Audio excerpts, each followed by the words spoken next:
in showdowns alongside Travis Boak, who plays his 33rd tonight and potentially final showdown. There are storylines aplenty, but after the results earlier today with the Suns defeating the Lions in Q Clash 29, the door is open for Adelaide to jump into second by the end of this round if they get the job done tonight.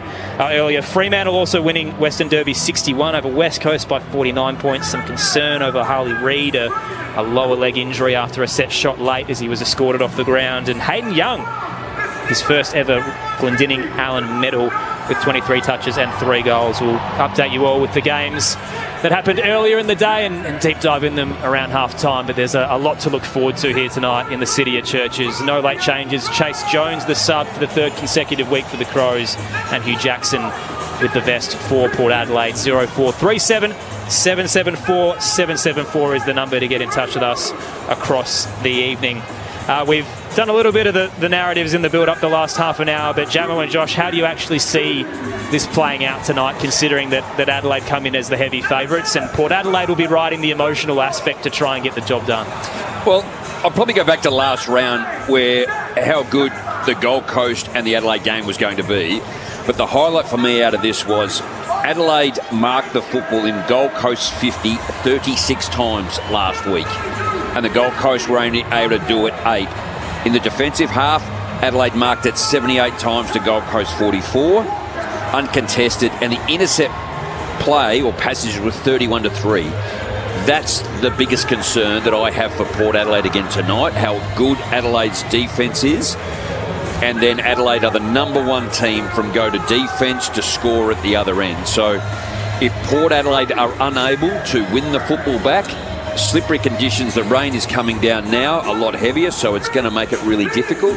But I think that's where the game is going to be really challenging for Port Adelaide, and that's Adelaide's 1 wood. Plus then we can go through all the matchups through the midfield and other areas. Yeah, look, it's interesting. Walking into the ground tonight, I had the same feeling in Showdown 57, so the first one this year. I must say, again, being really bullish about Adelaide and how balanced they are across the field.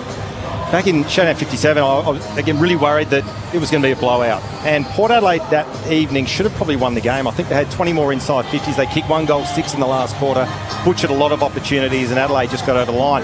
I've had the same feeling today, but the thing that really worries me as well, and just what you sort of mentioned then, Jamo, the rain's now coming down, and a stat that I saw during the week, that Port Adelaide are ranked 17th in the competition for contested possession, ground ball get, hard ball get differential.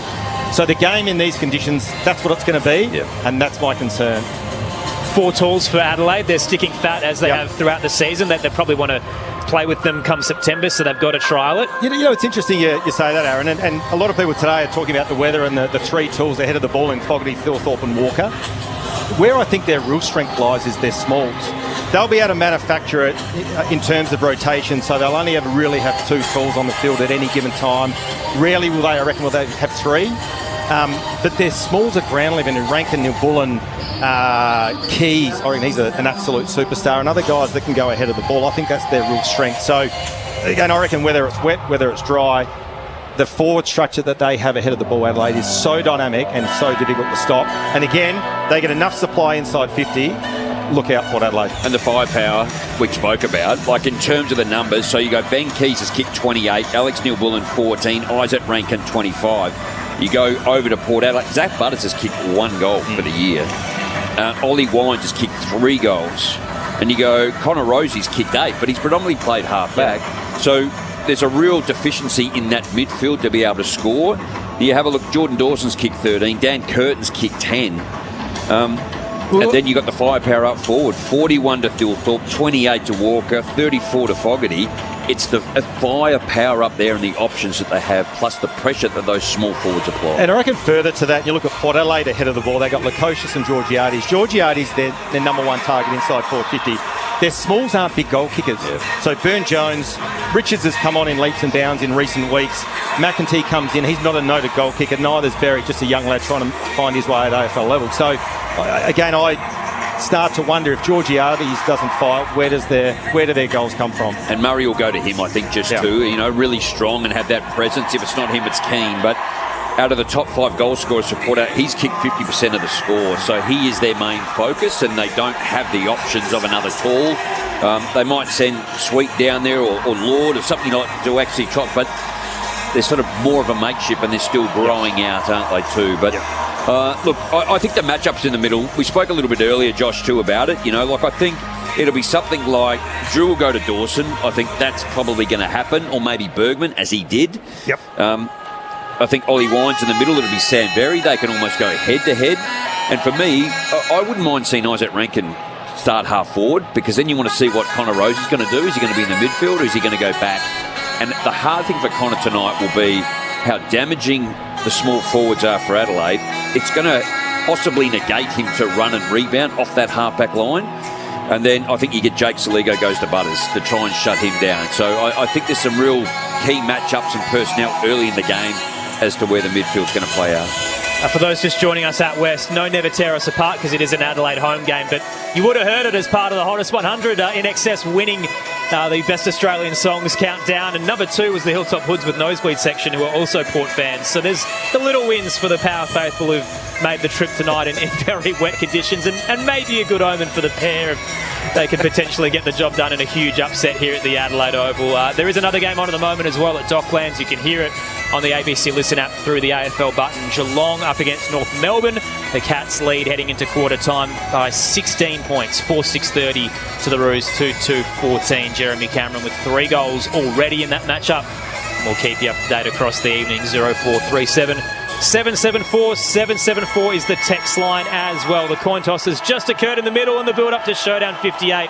So we can rejoin Liz Walsh downstairs, who's braving the conditions. Oh, thank you, Aaron, and hello from down here, where literally you're finding me laughing, because if you're not laughing, you are crying. We've had absolutely no rain in the pre-game leading up to this. It's rained in Adelaide all day, and it's just started again. It's sort of spitting a little bit at the moment, but it has been quite hard. Don't worry, I've got my poncho on. I'm all good. We also have a swirly wind down here at ground level. It's sort of mainly blowing to the scoreboard end, and currently a very chilly 12 degrees as well. Meanwhile, it was the Power who won the toss. They'll be kicking to the southern Riverbank stand end of Adelaide Oval. I'll quickly look to the benches for you. And for the Crows, Sam Berry, Luke Pedler, Mitch Hinge and Alex Neil-Bullen are all starting on the bench. Chase Jones goes in as Adelaide's tactical sub, while for Port, Joe Berry, Logan Evans, Willem Drew and Jackson Mead will all start on the bench. Hugh Jackson is the Power's tactical sub. Port loading up early, so Butters, Wines and Bergman at the first centre bounce. They'll be joined by Saligo, Dawson and Peatling. So the best 6 going head-to-head, Josh. Interesting. Jano Drew starting on the bench. You'd imagine Bergman will get the job on Jordan Dawson. Yeah, Peatling there. Alex Neil-Bullen also on the bench. Got to give credit to the crowd for turning up. It's such dirty weather the last couple of days. And through the SNFL game, they sat down there. It was bucketing with rain. It's going to be all of 35, 40, maybe even more thousand here tonight, just to hang out in this weather to support their team. And I'm looking to the northern end, and I can see 2 solitary Port Adelaide flags just sort of flying down there behind the goal. So it's heavily Adelaide, as it would be with their home game tonight. It's a huge night. The Crows can move into second after the Lions lost earlier today. And for Port Adelaide, can they get the job done for Ken Hinkley in his final showdown here in the City of Churches? Showdown 58, live on ABC Sport. Here's Tom Wilson to get us going. Jordan Sweet coming off his career best game. Riley O'Brien off a 3-year deal that he's freshly signed. O'Brien wins the first hit out, hits it straight to Miles Bergman, who's kicked it the wrong way and has landed on the chest of Darcy Fogarty. Wow. And the Crows forced it straight into him. A clean clearance the wrong way. Fogarty marks 20 metres out directly in front. Can we go back through the record books and see if that's ever happened? That is incredible. And they're giving it to him too, as you could imagine. Poor old Miles Bergman. Oh, what did you get for that? A goal assist? If he kicks it's got to be. Has to be, doesn't it? Yeah. I think he gets a vote. Does he get Dream Team points for this? Darcy Fogarty to make them pay. He missed. Oh, no. He's the best kick in the comp, and he's missed from 20 metres out. He can't believe it still. Went out to the right, minor score, Adelaide. That is an incredible. That's unbelievable. No sense of theatre from Darcy Fogarty, but the Crows on the board first with the behind. Port look to make amends. Farrell out towards the broadcast wing. The pack collapses with a couple of high flyers. One was impeding another. and it's a free kick to the Crows. Miles Bergman against Jordan Dawson. The skipper sends Adelaide back inside 50, 2-on-2. Walker uses the body, edges out the drop, rolls out the back door. Farrell buffeted over, tackled by Taylor, ripped away by Keys. Tight angle, kicks it through for a behind on the left-hand side. Adelaide by 2 in the opening 90 seconds. I can confirm that Miles Bergman did not receive an inside 50 for that. Oh. A defensive 50. But did Adelaide get one? They must. There's going to be an anomaly. It says here Port Adelaide metres gain, -6 at the minute. Champion data are even confused. Rosie brought it out of defence. We've got a contest out on centre wing. I think that's put everyone off, even the Crows. Where's that button on this computer? Travis Boak gave away a free kick to Peatling, who went inside the forward 50, up towards Walker. It was fisted away there by Zirk Thatcher. And the power skipper was taken out over the boundary line there by Zach Taylor. And we'll have a throw in. 35 metres are out in the left half forward flank for Adelaide. You're talking about matchup. It looks like Zach Taylor has a job on Rosie at half forward. Obviously, Rosie playing that half-back role as he has since midway through this season. A great challenge for the young gun. O'Brien knocks it down. Darcy Byrne-Jones is back there with Dan Curtin. And we'll have another ball up at left half forward for Adelaide, who lead by 2 points, 2.5 minutes into the showdown. And Josh Sin, big job on Isaac Rankin. Tossed up, Sweet wins it down straight to Ben Keys. He sharks it and throws it on the boot, jamming a snap towards the 50. Bounces 20 out through Taylor. Rankin tumbles one on the tight angle. Some early magic that doesn't get the spin. And it rolls into the right hand behind post in the end. It'll be a boundary throw in front of the scoreboard. What about the work of Big Thilthorpe there? Just tapping it down to Rankin. Had the foresight and the class and the touch just to tap it to his advantage. And normally Rankin eats them up. Well, I think on a dry day, possibly that goes through, doesn't it? It just sort of skimmed across the wet surface. Boundary throw in. O'Brien takes it out of the ruck. Handballs it off to Keys. Another flying shot from Ben Keys. Another miss. Back-to-back misses for Keys. And that's 3 straight behinds for Adelaide. 3 behinds. Port yet to get it inside 50. 3 minutes in. I think they're yet to get it past halfway at the moment. Ominous signs in Showdown 58 on ABC Sport. Rosie plays on. The dual Showdown medalist towards the broadcast wing. Thilthorpe backtracking, got a hand to it and knocks it towards the boundary line. Rolls over near the benches. 3 points to none. And if you're just joining us, the first clearance, Miles Bergman kicked it the wrong way, straight down the throat of Darcy Fogarty, who missed from 20 out. Toss back into play, left half forward for the Crows. O'Brien caught behind, still gets the double tap against Sweet, but straight to Butters. Shot a handball up to centre wing under pressure. Waiting there was Curtin. Thrusts it up towards centre half forward. Keys put it down. Kick it that way, Miles. Bergman darted a couple of ways. The crowd got behind him. His kick was in the right direction. Georgiades was battling with Murray and offhand. It's over the line. Well, he goes from negative metres gain to a positive metres gain now. Totally bizarre. He put his hands on his head straight away, realising, and Fogarty to be in front was great forward work. Boundary throwing. O'Brien knocks that down to Peatling, who gathers cleanly, snaps around his body. On the half volley was Connor Rosie near the logo. He's playing with a broken hand. Dispossessed, gets in the hands of Keys, who's been busy early. Snaps around his body. Port have the numbers. Over the top was Bergman. Handballs to Rosie through his broken hand. Saligo gathers. Quick kick inside the forward 50. Aliir dropped a chest mark. He's under enormous pressure. Socket off the ground by Farrell at centre half back. Gathered quickly by McEntee. He throws it on the boot and it works to the coaches in the centre circle. They've got the overlap. He hands it off to the Brownlow medalist and winds with a wobbler. It was a shank of a kick towards the 50. Keane cut it off, but it's crunched. Back to Wines. It ricochets. Now Georgiades hands it to Richards. Tight in the pocket. The snap is out on the full. And Porter having a mare to start this showdown. And the Crows fans, it is their home game and they're relishing it. Well, we mentioned the ground ball, hard ball get differential at the moment under siege. Port Adelaide 12-5 contested ball and tackle count getting smashed by the Crows. Kick out of defence was intercepted immediately by Jordan Sweet for Port Adelaide. At left half forward. Lowers the yards to go back in towards the pocket. Flying it, this is Lukosius, and he takes it on the chest. Left forward pocket right up against the boundary line for a chance at the first goal of the showdown. Well, Gemmo, we've spoken about Port Adelaide's forward line, and Georgiades is their number one target. This is a player that the Power fans will be screaming out for to have an influence, and terrific mark, just needs to finish. Yeah, he's had some trouble with injury too, as it's only his 6th game. He has kicked 6 goals. struggled with his back, but he has some talent. And he played on quickly, ran around and pulled it tight. So that's the first score for the Power. They go to 1- score. The Crows are 3 straight behinds. Up to the broadcast window, Adelaide. Thilthorpe presents unopposed. Clunks the mark ahead of Aaliyah and dishes it off to Jordan Dawson. Had a bounce, didn't come back, but enough time to make amends. Down the line, crunched his peddler against 2. Out the back, Keys coat-hangered. Too high in the tackle from Sin. Free kick to the Malcolm Blight medalist. The halfbacks from Port Adelaide are going to have their work cut out. Keys arcs inboard, sets it up to the top of the goal square. Walker held his ground, couldn't reel it in, gets another chance. Tackle, drops it.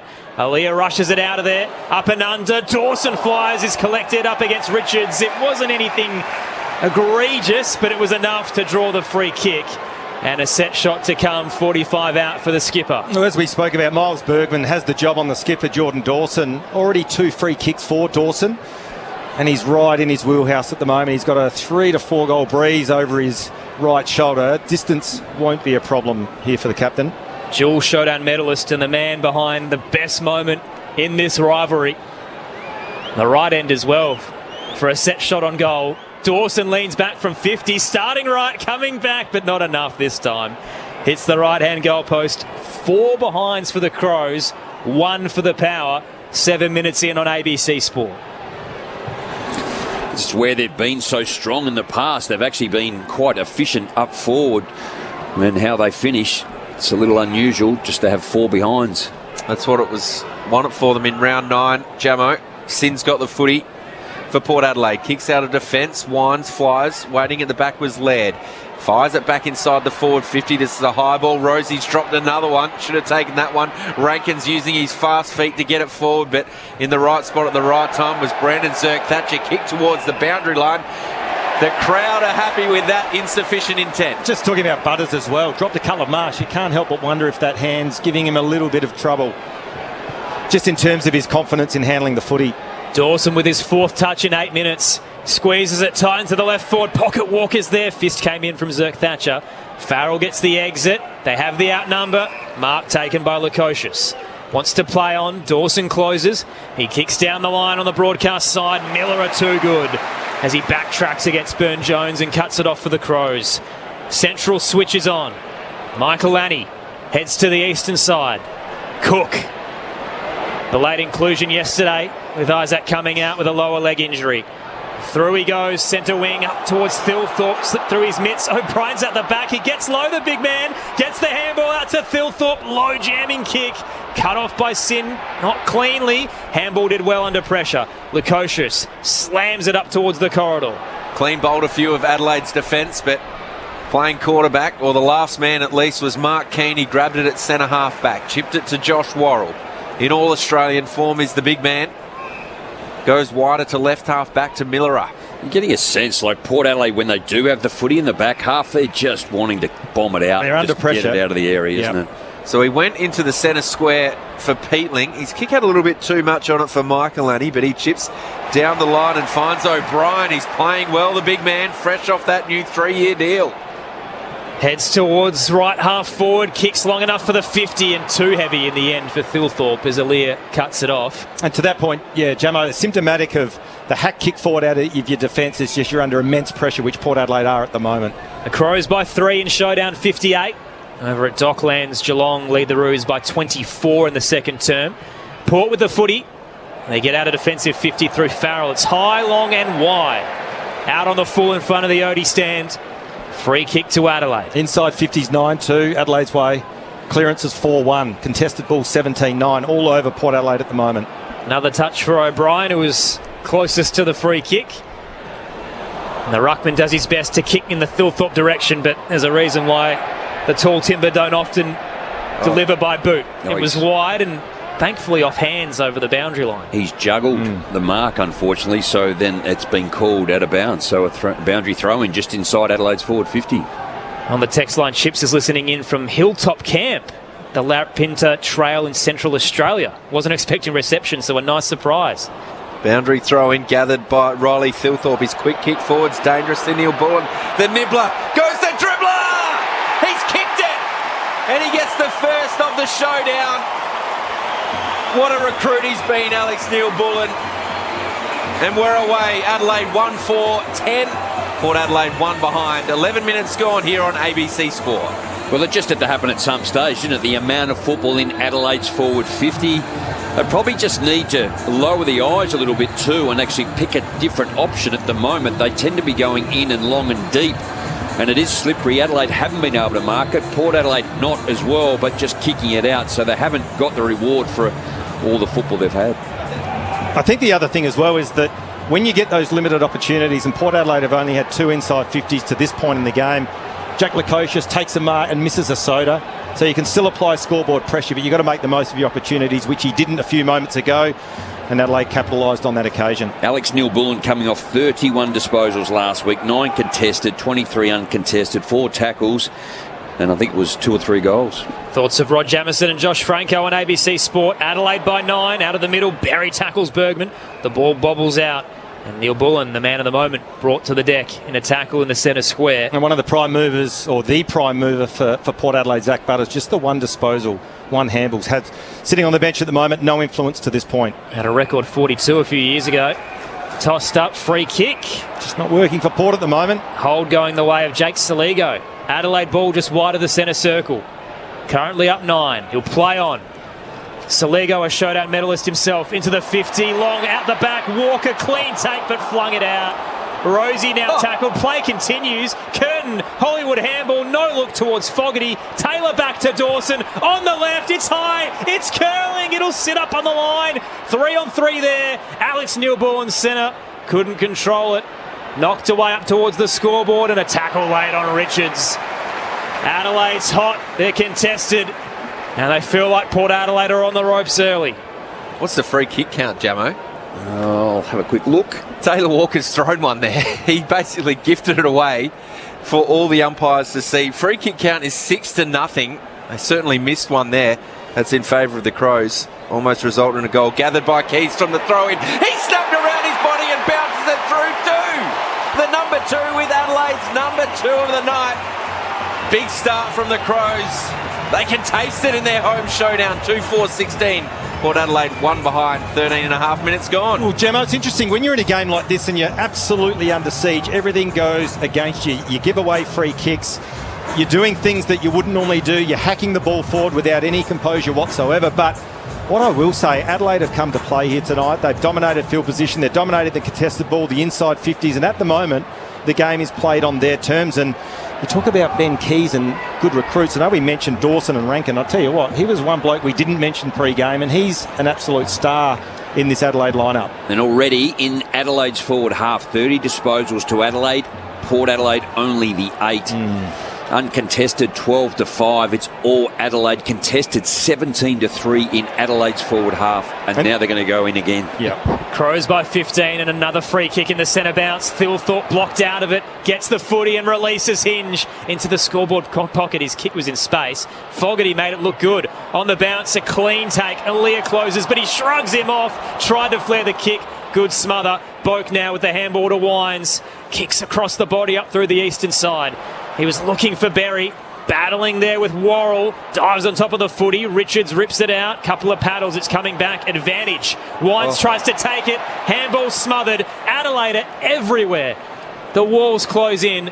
Dawson gets the handball back to Laird. And another whistle will bring us back to right half back, I reckon, for the Crows. And it will be the home side's free kick. 8-zip. Yeah, they just got one in their advantage there. Yeah. Port Adelaide won their first free kick, but it was. Well, you talk about pre-game Ken Inkley needing to pull a rabbit out of the hat. Right at this moment, that's what he needs to do. Zach Butters sitting on the bench. Their prime ball movement needs to get back on the ground. So Hinge, the free kick, kicks up down the line to Fogarty, who dropped another chest mark. It must be a bit slipperier than we can see from up here. Cook's got the footy now. Good pressure from Drew, who laid a second tackle. Bergman put some pressure on Thilthorpe. Handball's out in front of Fogarty. Was grabbed a little bit by Aaliyah. Umpire didn't see that one, so we'll have a throw in right half forward for Adelaide, who are enormously on top in showdown 58. They lead it by 15 points. 15 minutes gone for ABC Sport. Dusty Fogarty just plays in the wrong era, doesn't he, too? I mean, he's just brute strength at the moment. He's busted through a couple of contested or tackling opportunities from Port Adelaide. Quiet last week, the Fog went goalless up against the Suns on a big day. Let's see how he goes tonight. Toss back in. Saligo got an up and under kick. Throw a blanket over them. It's a good 6-on-6 at the moment, but the Crows win out. Cook hands it to Laird. Inside 50. Pedler nearly took it up against Sin. Dives forward trying to reel it in, but it's knocked over the boundary line. 45 out, right forward pocket. Well, tell you what, the other stat that really smacks you in the face is the clearance count. It's 9-1 Adelaide's way at the moment. So that tells you, one, Port Adelaide are reactive to what the Crows are doing, and they're playing a passive, non-aggressive brand of footy. So I'll just reiterate the point. Get Zach Butters on there. It's caused something and get some emotion in this Port Adelaide side because it's getting away from them here. Thilthorpe v Lord. Thilthorpe gathers and then Lord tackles him and umpire says, give it to me. We'll ball it up again. Right half forward for Adelaide. Thilthorpe takes it out of the ruck again. Throws it on the boot. Flying shot at goal. It's curling in the wind. Hit the post. Hit the left-hand goal post. Didn't look like a chance and then it looked like it would go through. Minor score to Thilthorpe. 2-5-17 Adelaide. Port Adelaide 1 behind. Halfway through this quarter and 7 shots on goal. The only thing, sort of argument I can mount for Port Adelaide is that they're kicking into a pretty strong breeze, but the way the game's unfolding, that's not having any impact at all. Adelaide have just been too good. Connor Rozee plays on and bangs it up to the broadcast wing. Did Port Adelaide win the toss? That's what Liz said, yeah. I thought she said yeah. They kicked against the breeze. It's a very NFL thing, isn't it? Bergen might have pointed to the wrong way. That's right. let's go this way, and everyone thought. Anyway. Offhands, it went over the line. If you're just joining us, the first clearance of the game was Miles Bergman. He kicked it straight to Darcy Fogarty inside the Crows' 50. Tossed in. Thilthorpe taps it down, but picked up by Port Adelaide. Quick kick forward through centre wing. Tracked by Laird. Towed away by Georgiades. It rolls into an empty 50. Worrell backtracked, didn't realise he was under pressure from Boak. Did well. Got a handball to Laird and loops it over the top to Keane. Shoots one to Miller. Pressure everywhere, but he made it look easy. Just danced out of dodge. Hands it back to Keane. Oh, another one. Long ball down the line. Rozee puts down another mark and then is tackled by Saligo, who didn't relent. Ball up centre wing. Adelaide by 16 in showdown 58. Tom, that's his third drop mark. Yeah, so clearly that hand is giving him a little bit of trouble. The area of the game that's worrying me for Port Adelaide is their missed tackles. Yeah, there was one by Burgoyne there. They've got Butters out there for you, Josh Franco. He socketed that off the ground up towards Lorne, who dropped the mark. Gets another touch here, Butters. Goes inside the forward 50. Well, there was over the shoulder against Mead, surely on Worrell. Boak lays a good tackle, gets it back to Cook. He was clever and he gets it to Hinge to Miller at left half back. They're cool under pressure, these Crows. Miller looks to the broadcast side. Kick close to the boundary line. Dawson won't mind. He just shot through out of nowhere like a cannon. Takes the mark in front of the pack. Plays on and takes on Drew in the process. Kick is tight in the Walker direction. Zerk Thatcher did well to get front position and knocks it over the boundary line. It's probably been only one of few players that actually just in these conditions have taken the football so cleanly. Well, it looks like they've made the change already. Looks like Drew's now going to Dawson, but as I speak, Dawson's actually going ahead of the ball. So Rankin must come on. Yeah. Boundary throw in, O'Brien down. Rankin's there laying the tackle on Wines. Richards too. Hands and knees, Wines. Kicking in danger surely against Drew. Rankin lets him know about it, had his hands over the footy. So a free kick, 65 from goal. Rankin plays on quickly. Flat ball looking for Walker on the lead on the chest. He marks 35 metres out, 45-degree angle away to the left. Well, I'll tell you what at the moment, sorry, Jam, for all the Port Adelaide fans listening, they're actually getting bullied out of this competition and out of this contest.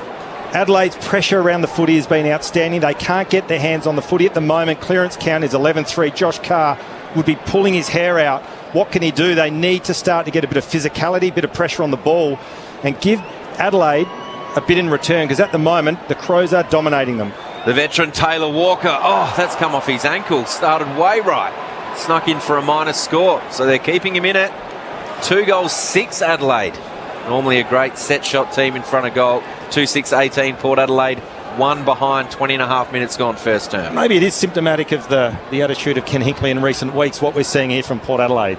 Cats by 30 midway through the second term at Docklands. You can hear that on the ABC Listen app through the AFL button. Very laconic Port Adelaide. Out of defensive 50. Sin looks for Wines. Fist came in the pack. Shoots towards Berry. It was an excellent tap from Walker in his direction. The Berry bomb from 50. My goodness, what a finish. That's very good from Big Sam. Adelaide's up by 23 in showdown 58. 3-6-24. Port just the one behind on ABC Sport. How good Taylor Walker then, though, too. Just in these conditions. You talk about keeping the football alive.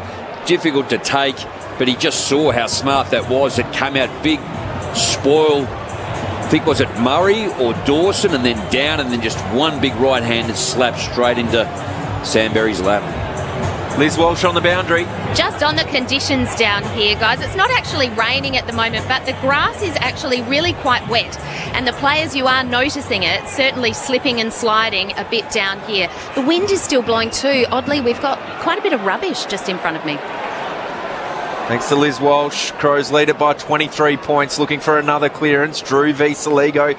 Burgoyne and Saligo, big bump the pair. Drew squibs a kick forward. Waiting was Peatling, and then Wines lays a big tackle too high.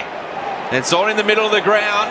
Maybe they're trying to stand up for something, Port Adelaide. Well, they need to, Tom, because as we said, the game's slipping away from them. Looking at all the numbers, it's all Adelaide currently. Dean Brogan called them fluffy this morning. It's played out a little bit like that. Peatling looking for Walker. Hand came in. Zerk Thatcher gets the crumb. Hands it to Rosie. No look, dish wide. Evans under pressure. Adelaide just keep closing. Burgoyne now to Butters and then Rosie. Full stride left half back. Kicks through centre wing on the eastern side. Lord was well held by Keane. Frees up Laird for his 5th touch of the night, and he'll pass Andrew McLeod for the 4th most showdown touches. Mark Keane now is just having fun. Little sidestep. Kick was a bit of a treacherous one. Wide in the direction of Jake Saligo, rather, and offhands it rolls over the boundary line in front of the Bashir stand. But Adelaide are treating this like a training drill. They're up by 23 in the showdown. Well, the only stat Port Adelaide's winning at the moment is the tackle count, 13-12, and that's because they can't get their hands on the footy. Currently disposal 79-48. Boundary throw in right on the logo. The goal kicker Barry gathers that one. He's immediately tackled by Sweet. So last showdown, Miles Bergman went to Jordan Dawson. He only had 14 touches. Dawson during the week said he'll be prepared. He's got 8 in this first quarter already, the big skipper. Free kick going the way of Port Adelaide from that ball up. Zach Butters. What about Noah Anderson today for the Gold Coast? He had 24 to half time and kicked a couple of goals. Remarkable effort. Butters was pressured when he kicked. Ended up being a squib kick, but Drew takes the mark. 65 metres from goal. Kicks up towards the left forward pocket. Flying was Lord. Out the back is Inge for Adelaide. His handball to Neil Bullen is intercepted by Mead. So we'll have a boundary throw in Port Adelaide's left forward pocket.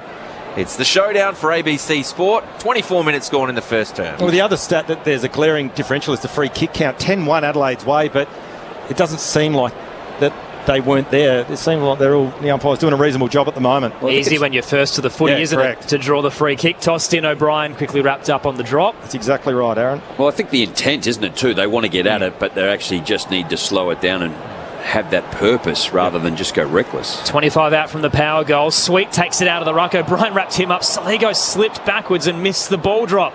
Picked up by Drew. He gave it away to Worrell. And he thumps it out of there to right half back. Fogarty does his best to keep Aaliyah from tracking the footy. And it'll roll over the line in front of the Williams stand. Adelaide by 23 in showdown 58, the opening quarter on ABC Sport. Timothy on the text line listening in from the Gold Coast as a Port fan says, I don't really see how we're going to win this game. Timothy, turn it off, mate. The TV, that is. Stay with us. Yes. We love your work, Timothy. Tossed in on the eastern side. Beat both rucks due to an infringement. Free kick to Riley O'Brien. He's rewarding the faith tonight. It's been a good month as well. He hands it off to Millerer. Down the line, Walker again outbodies Zerk Thatcher. Ball just missed him. Fogarty, though, gathers. Swings it towards the top of the goal square. Dawson launches back with the flight. Just couldn't reel it in, and off his fingertips rolls out in front of the scoreboard. I tell you what, Jamo, Walker's only had the 3 disposals, but gee whiz, he's looking threatening, isn't he? Yeah. In every aerial contest, just looked really dangerous for He had a Lee relief for him a little bit too, but he's gone to Fogarty, and he's playing a role that I guess a Lee doesn't like, which is a matchup and a one-on-one. He wants the space. Boundary throw in deep inside Adelaide's forward 50. Bursting through was Rankin. Went without it though. So Rosie got a squib kick forward, and Saligo dived over the top of the ball and took the legs out of Willem Drew. So the power stopper gets a free kick at left back pocket for Port Adelaide. Trailing by 23 points. And this is where Adelaide, Tom, hasn't been able to get any of their ball movement going. Traditionally like to go back through the corridor, but they're all just straight down the line or hack kick forward. Went to Rosie at the left half back flank. He kicked down the line towards the wing. Mead's in there laying a tackle. So too is Riley O'Brien with Jordan Sweet in his hands and knees. Mitch Georgiades gets tackled out of it. It's slowly socked forward there by Burgoyne, gathered by Lord. Kicked out in front of Darcy Byrne-Jones. Laird was just wanted it more. Got the footy, but it went straight to Burgoyne, back to Butters on the logo. Butters drills it low towards the 50. McEntee had 2 to beat. The small man just couldn't get high enough. Fisted towards Saligo. Nice little chain here. Walker gets it to Laird. Buffeted off his disposal, but managed to knock it towards Neil Bullen. He's brought down in the tackle. They just keep working it forward, Adelaide, but they finally meet a wall as Aaliyah cuts it off on the logo centre wing. Did you call Taylor Walker in the defensive 50? I did. Up the ground. Aaliyah, high ball for Port Adelaide. Georgiades, that was a monster fly. Couldn't take it. Surging by was Mead. His kick almost falconed a crow. Gets another chance and rolls it through from 30. Fortuitous for Jackson Mead. An almost mark of the year for Mitch Georgiades. They'll take it, Port Adelaide. Margin down to 17 points as we close in on quarter time. The Power 117. Adelaide 3-6-24. Showdown 58 on ABC Sport with Rod Jamieson and Josh Franco. Well, Jamo, you talk about goals against the flow and against momentum, and a much needed one for Port Adelaide. They were under siege. The inside 50s to this point in the game was 17-7, so a much needed goal there for Port Adelaide. It was a beautiful crumb from Jackson Mead. Georgiades in true form, nearly took mark of the year, but for any small forward out there watching this game, just a great front and centre, but as you called, Aaron, lucky to get the second bite at it. And Lux of Fortune went through for a major, but a much-needed one for Port Adelaide. Can confirm it was poor Mitch Hinge who copped it straight in the face as well off the first shot at goal from Jackson Mead. Yeah, he's had a couple of goes at it. Only his 3rd goal for the season. Butters gathers from the ball up, but his kick was partially smothered. Looked like he caught one high. The umpire at centre wing saw it. So on his hands and knees. In the last 3 or 4 minutes, the game has just settled a little bit for Port Adelaide. He's gone a barrel in these conditions. Up towards centre half forward, there was a hold and a free kick. So the free kick count has been heavily in favour of Adelaide. And in this case, Jordan Sweet gets one against Riley O'Brien. He'll have a shot 45 metres out directly in front. The up's mic'd up. Maybe the word's gone down. Free kick down 10-1. That wouldn't happen, would it, Josh? No, well, I must admit I didn't see that live, but clearly there was a hold there from O'Brien. But you get the ball in quick, you get it ball in deep and long, and put the defenders under pressure. And on that occasion, it was the ruckman, O'Brien, that gave away the free kick. He's had his hands around him in the contest, spotted by the umpire. And Jordan Sweet has an opportunity for Port Adelaide to go back to back. He liked it as soon as he striked it. Just like that, Port have kicked 2 quick ones, and they're back to within 11 points after being dominated in this first quarter. Adelaide 3-6-24, the Power 2-1-13 late in this first term. And that would what would be frustrating for Matty Nix and the team, just the ability for Port Adelaide to go down and score pretty much straight after. And something that was in the control of Adelaide too, and something they didn't really need to do. But gee whiz, Josh, didn't they need at least one, if not both of those? Absolutely. And as we said earlier in the first quarter, that when you are under siege and you're not getting the opportunities, when you do get them, as Jordan Sweet did on that occasion, you've got to go back and nail them, as he did. And the scoreboard margin's still manageable. It's only 11 points in favour of the Crows for all the dominance they've had. Not a bad result for Port Adelaide. Getting ugly at Docklands. Geelong by 49 over the Roos heading into half-time. And here, Adelaide's lead just 11. Out of the middle it rolls towards half-forward for the Crows. Butters, Farrell rather, got it, handed it to Rosie. They'll take the advantage off the free kick. Boak to Drew. Drives it into the 50. One-on-one. Georgiades collapses and tangled with Murray. Brought him down. And a free kick to the Crow. Left back pocket for Big Nick. He's resettled into this lineup after a lengthy layoff with his knee issues. The last thing Georgiades wants to do is to get in a one-on-one battle. He has to continually just lead up and try and get away from Nick Murray. Murray down the line, knocked down front square. Curtin to Berry, up to left half forward, but Port have the numbers and receive another free kick as the ledger is slowly squared. Logan Evans has it, right half back. So still time in this first term. Ticked into the 32nd minute. But Logan Evans from centre wing kicks up towards right half forward. Flying over the top there was Hinge. Punched towards the boundary line. Georgiades keeps it in. He's pushed in the back as he kicks it. But he hits the target to McEntee. Snapped around the body. Takes the mark. Right half forward flank. He's up against the paint of the boundary. 40 out. Yeah, it's fortuitous, wasn't it, too? Just almost a third slip, diving towards gully just to keep it. Georgiades just that snap over his left, and he's asking the cameraman down on the boundary and even the umpires. He's a very polite man. He's moving the chairs. It's going to take a great kick. I think the thing in his favour, he's got the grandstand protecting the win. So McEntee on the siren. He's riding it.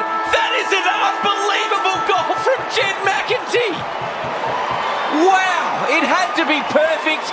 The siren sounded when he kicked it, and 3 quick ones to finish the quarter, and Porter back in it. Jed McEntee in just his second game for the season. Quarter time, Adelaide 3-6-24. Port Adelaide 3-1-19. We've got a game on our hands. There's something about showdowns rather. Our goal scorers, all individual. Keys, Berry, Neil Bullen, Mead, McEntee and Sweet. Adelaide dominant for 80% of that term, but Port Adelaide with 3 in the final 6 minutes, and all of a sudden game on. The Crows by 5 at the first change. It is great to have you with us on ABC Radio, Sport Digital and the ABC Listen app for Showdown 58 on ABC Sport. You meet the most interesting people on Sunday morning. I tell you what, I'd kill for some clean air and a good coffee over here. And there's no generic latte over here. Come home straight away, please. Join the rest of Australia right here on Sunday morning. Australia Rollover on ABC Radio. This is the 2025 AFL Premiership season on ABC Sport. Boundary throw in gathered by Riley Thilthorpe. His quick kick forwards dangerous to Neil Bullen. The nibbler goes the dribbler. He's kicked it. And he gets the first of the showdown. Gathered by Keys from the throw-in. He snapped around his body and bounces it through too. The number 2 with Adelaide's number 2 of the night. Big start from the Crows. Sin looks for Wines. Fist came in the pack. Shoots towards Berry. It was an excellent tap from Walker in his direction. The Berry bomb from 50. My goodness, what a finish. Alia, high ball for Port Adelaide. Georgiades, that was a monster fly. Couldn't take it. Surging by was Mead. His kick almost falconed a Crow. Gets another chance and rolls it through from 30. Fortuitous for Jackson Mead. They'll take it, Port Adelaide. And Jordan Sweet has an opportunity for Port Adelaide to go back to back. He liked it as soon as he striked it. Just like that, Port have kicked 2 quick ones. So McEntee on the siren. He's riding it. That is an unbelievable goal from Jed McEntee. This is ABC Sports coverage of the AFL. On your radio. ABC Sport Digital. And on the ABC Listen app. What a finish from Port Adelaide after a very slow start. It's just a 5-point lead for the Crows at the first change. And on the text line, 0437 774 774. One listener just says, surely not. But when it seemed like it was headed towards an ugly showdown 58, Port Adelaide have a little bit of a lifeline early. 3-6-24 the Crows, 3-1-19 the Power. Aaron Bryans and Tom Wilson calling the action for you alongside Rod Jamieson, Josh Franco. 4 showdown medals between them, a couple of boxes on as well. What do you make of the opening term, gents?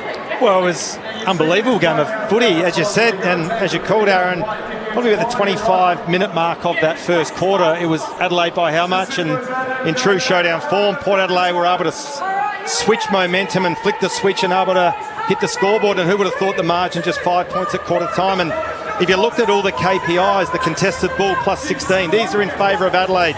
Mind you, the ground ball gets plus 7, clearance is plus 9. They were dominant around the footy, the Crows, and inside 50s plus 7. They were irrepressible around the footy, ahead of the footy. Taylor Walker looked dangerous. Port Adelaide looked all at sea in terms of their ability to move the ball. Every single kick, every disposal that they had in the early stages of this game were under pressure, and Adelaide were able to capitalise on it. But gee whiz, took a about that text that came through. Surely not. That's how I feel at the moment. It's one of those games, isn't it? And regardless of position on the ladder, regardless of the feeling coming into the game, when that siren goes, it's anyone's contest. And we've got a game on our hands, Jamo. Yeah, well, Matty Nick spent a lot of time talking to Mitch Hinge and Mark Keane down there, and now he's addressing his entire playing group. The rain has now come across Adelaide Oval once again, as it did just prior to the game starting. And to think, at the 27-minute mark of that first quarter, that's when Jackson Mee kicked the first goal, and they've ended up with 3 for the remainder of it as well. It ultimately was an obliteration, really, up until that particular point, across every metric. But Adelaide weren't able to put them away in front of the scoreboard with 6 behinds and multiple players missing. Ben Keys twice, Taylor Walker a sitter, Darcy Fogarty a sitter, and that was the first shot on goal too. So, again, gets down to efficient football right around the ground, but particularly when you have 17 inside 50s to 10 in that quarter and only return 3 goals, that is going to hurt. Yep. Helps, we spoke about it in the pre-game, but the versatility of the Crows. Port have looked totally lost with their matchups. So Jordan Dawson was originally planned to get some attention from Miles Bergman, but he'll swing forward, he'll rotate across half-back, and they just can't seem to figure out which direction he's going. Has freed him up for 8 touches in the opening term, 2 score involvements as well, and a couple of inside 50s alongside it. And I'll say it time and time again, gents, but the showdown needs to be a standalone game. Yeah, over at Docklands, Geelong leads North Melbourne by 10 goals, and this is an 11 or a 5-point game heading into this second quarter. So a tremendous night so far, and the heavens have opened up again. So the rain is back at the Adelaide Oval. Port fans will love it. Hopefully it keeps it tight, tough and contested. You talk about Jordan Dawson. Drew now has the job on him in the middle of the ground, and Bergman's been shifted to the wing. Here we go. Crows by 5, second term on ABC Sport, and showdown 58. O'Brien down, Butters gathers, Dawson caught him high. Stray arm and a free kick to the showdown medalist. Butters gives it off to Farrell, pushed off his kick into the 50. Flying fist from Keane, knocked down towards Jackson, hands it across.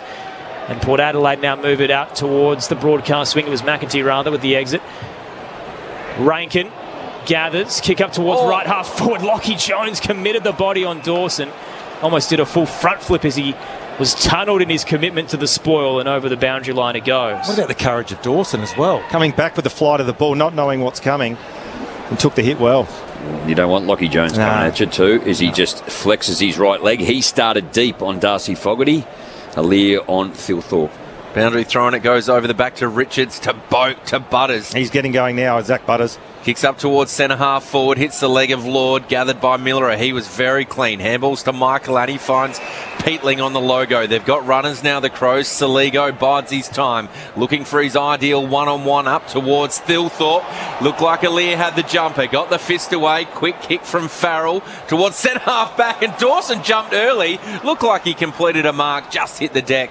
We'll have a ball up at centre half forward for the Crows. I reckon Alir dodged a bullet there. He had a big jumper fistful of jumper on Riley Thilthorpe. Umpire didn't see it.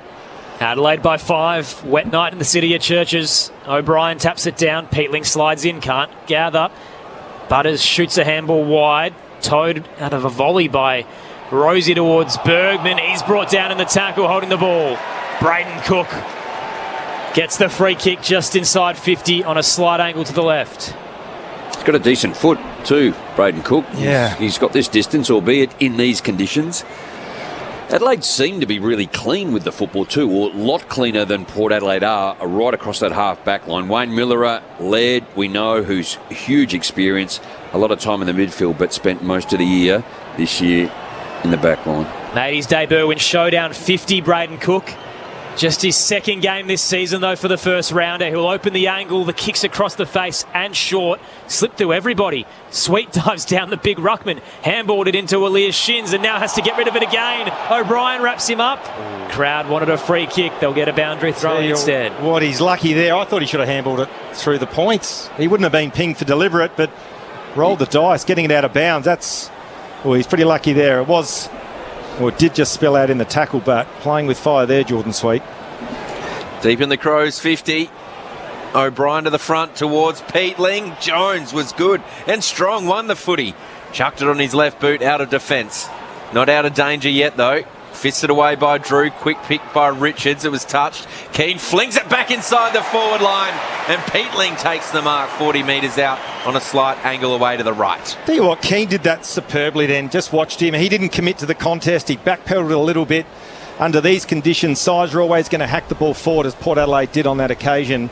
Landed in the hands of Keanes, and the quick kick forward, Luxor Fortune landed in Peatling's hands. He should go back and kick Adelaide's fourth goal. Mark Keane, 50th game. This is 45th for Adelaide. Played at Collingwood prior to that, but these conditions, he could eat these up. This is all where he plays when he used to play in Ireland, Tom. It is, and Peatling's making Adelaide Oval his new home in game 17. Kicks goal number 6. And Adelaide's fourth of the night, the first of the second term. The Crows 4-6-30, Port Adelaide 3-1-19, 4 minutes gone second term. Liz Walsh on the boundary. Yeah, James Peatling managed to kick that with the heaviest rain that we have had all night here. It is absolutely teeming down on top of us. Bit of push and shove too. What's happened here? It's going to be a free kick in the middle of the ground to Port Adelaide. What is that happened in that forward 50 of Adelaide's after the goal? So we haven't seen a replay yet. Tell you what, Matthew Nix is not happy. Well, it's just stuff that they're giving away, isn't it, too? They don't need to. They're getting sucked in. I'm not quite sure who gave it away, but it might have been on Zirk Thatcher. No, it was Rankin on Butters. Butters has opened his mouth again. Adelaide by 11. Sweet takes the free kick inside 50. Hits the deck. Thilthorpe. The rain's getting heavier, as Liz said, to the eastern side. Keys had 2 to beat. Port win out. Farrell handed it to Lockie Jones. Good fight from Taylor. Forces the turnover. This is what Adelaide do best. Dawson just couldn't break 3. Zirk Thatcher back towards the 50 for the power. Georgiades with a diving attempt. Can't take it. Laird missed his handball, and it was a throw in the end. So a free kick to Port Adelaide. 40 out. Darcy Byrne-Jones. Well, we've only played 3.5 minutes of actual game time, but the clearance count has switched. Port Adelaide now 3 zips, so they're getting some field position off the back of stoppage win, and as we said, it's a pretty even contest at the moment. I think Darcy Byrne-Jones will be getting some free advice deep on that boundary line over there on the eastern side of the ground. Starts in front of the Wanganeen stand. The crowd antagonistic. Darcy Byrne-Jones kicks across the face. O'Brien gets a hand in late and knocks it through. And Adelaide's lead drops to 10 points in showdown 58. 5 minutes into the second term on ABC Sport. It's almost one of those kicks, Jamo. Do you hit it at the top of the square, or do you kick one of those long points that you don't really get much out of? Yeah, I think it's every day in these conditions. It has to be 20 out just to make it dangerous. Murray kicked it out of defence, and Zirk Thatcher was really the only one who wanted it in the centre square. So Port Adelaide immediately take the intercept mark. He plays on. It's off the side of the boot. High ball, mark that, he says. Byrne-Jones, who kicked that point before, leading in the race. But a quick soccer kick by Worrell works for the moment. Wines gathers. He was worried about it, out of it in the handball. Puts his teammates under pressure, but Lockie Jones gets a quick kick forward to Darcy Byrne-Jones out in front of the scoreboard in Eddie Bett's pocket. We'll have a throw in. Port Adelaide trailing by 10 points. If you're just joining us, Port won the toss, but got the first clearance, and Miles Bergman kicked the wrong way, straight to Darcy Fogarty. Luckily, he missed his set shot. The Crows had the first 9 scoring shots and only managed to convert 3 goals, 6. And it's currently an 10-point game, in showdown 58. Tossed in, Butters, barging through the pack, has a flying shot, went across the face. Keane didn't really know where it was falling in the wet, and it rolls over the boundary line. Well, Aaron, at least from Port Adelaide's perspective, the numbers have shifted a bit. So contested ball now in favour of Port Adelaide +7 this quarter. The inside 50s +2. And as I said, the clearances, they're starting to get first look at the ball around the stoppage scenario. Boundary throw-in. Sweet over the back towards Drew. He's got Dawson in company. Peatling, the goal kicker, soccers it off the ground. Only went as far as Laird. Saligo's racing back with some pressure from Richards, but managed to shrug the tackle. Fogarty from the forward line, now down back, was clean to Hinge, who got it to Keys. Snaps around the body. There's only one Crow there, and it's Walker. finds his chest. True centre wing, plays on from outside the boundary line, looking for Thilthorpe, who was strong. Zirk Thatcher's hit his head hard on the turf there in that contest. Keep a watch on him. Thilthorpe in the meantime gathers. He throws it on the left foot. Flying shot at goal, and it's shepherded through by Cook. Unselfish from the young gun for his fellow teammate Thilthorpe. The repeat effort gets his goal. It's his first on the night. Adelaide go back-to-back to start the second quarter. They're 5-6-36. Port Adelaide 3-2-20. Jake Saligo take a bow. Just the ability to stay clean, keep his feet, got tackled, shake that, and even just then ran to the boundary, and he's been sent back out to the middle of the ground, and then Adelaide were away down the side of the ground. Good contest mark by Taylor Walker. And then Riley Thilthorpe too. Zirk Thatcher just hit right, Tom, like hit his head after the contest. But just how clean. Well, sorry, Gemma, my original thought when Walker marked the ball here in front of the members was just slow it down because they didn't have numbers ahead, but he identified almost the mismatch in Zirk Thatcher v Thilthorpe. It was a perfect kick that drew the free kick against Zirk Thatcher, but in the decision of Taylor Walker to execute that play, superb.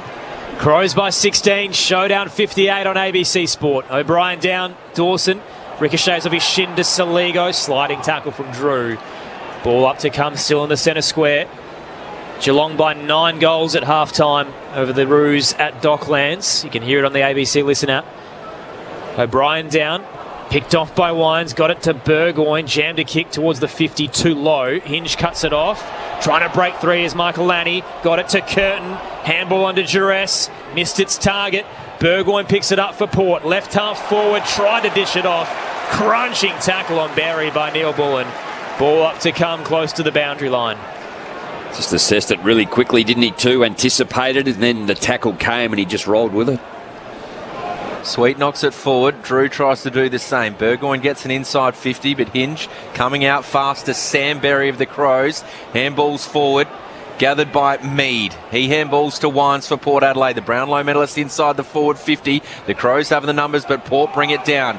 Keane under pressure. Kicks it out of defence. Up towards Wines again. His handball to Sweet was too low, and Riley O'Brien gathered. They get it to Dan Curtin. He bursts through. Kicks up towards Thilthorpe, just to the right of him. And both he and Aaliyah will be happy to see that go out over the boundary line. And we'll have a throw in forward of centre wing, about 75 metres from Adelaide's goal. Said it a couple of times. Mark Keane is just really clean in these conditions, isn't he? I saw him pre-game. You know, the Irish, the footy was there. He just kicked it and tapped it up, and then away he went running with it. He and Worrell top 2 for intercepts in the league.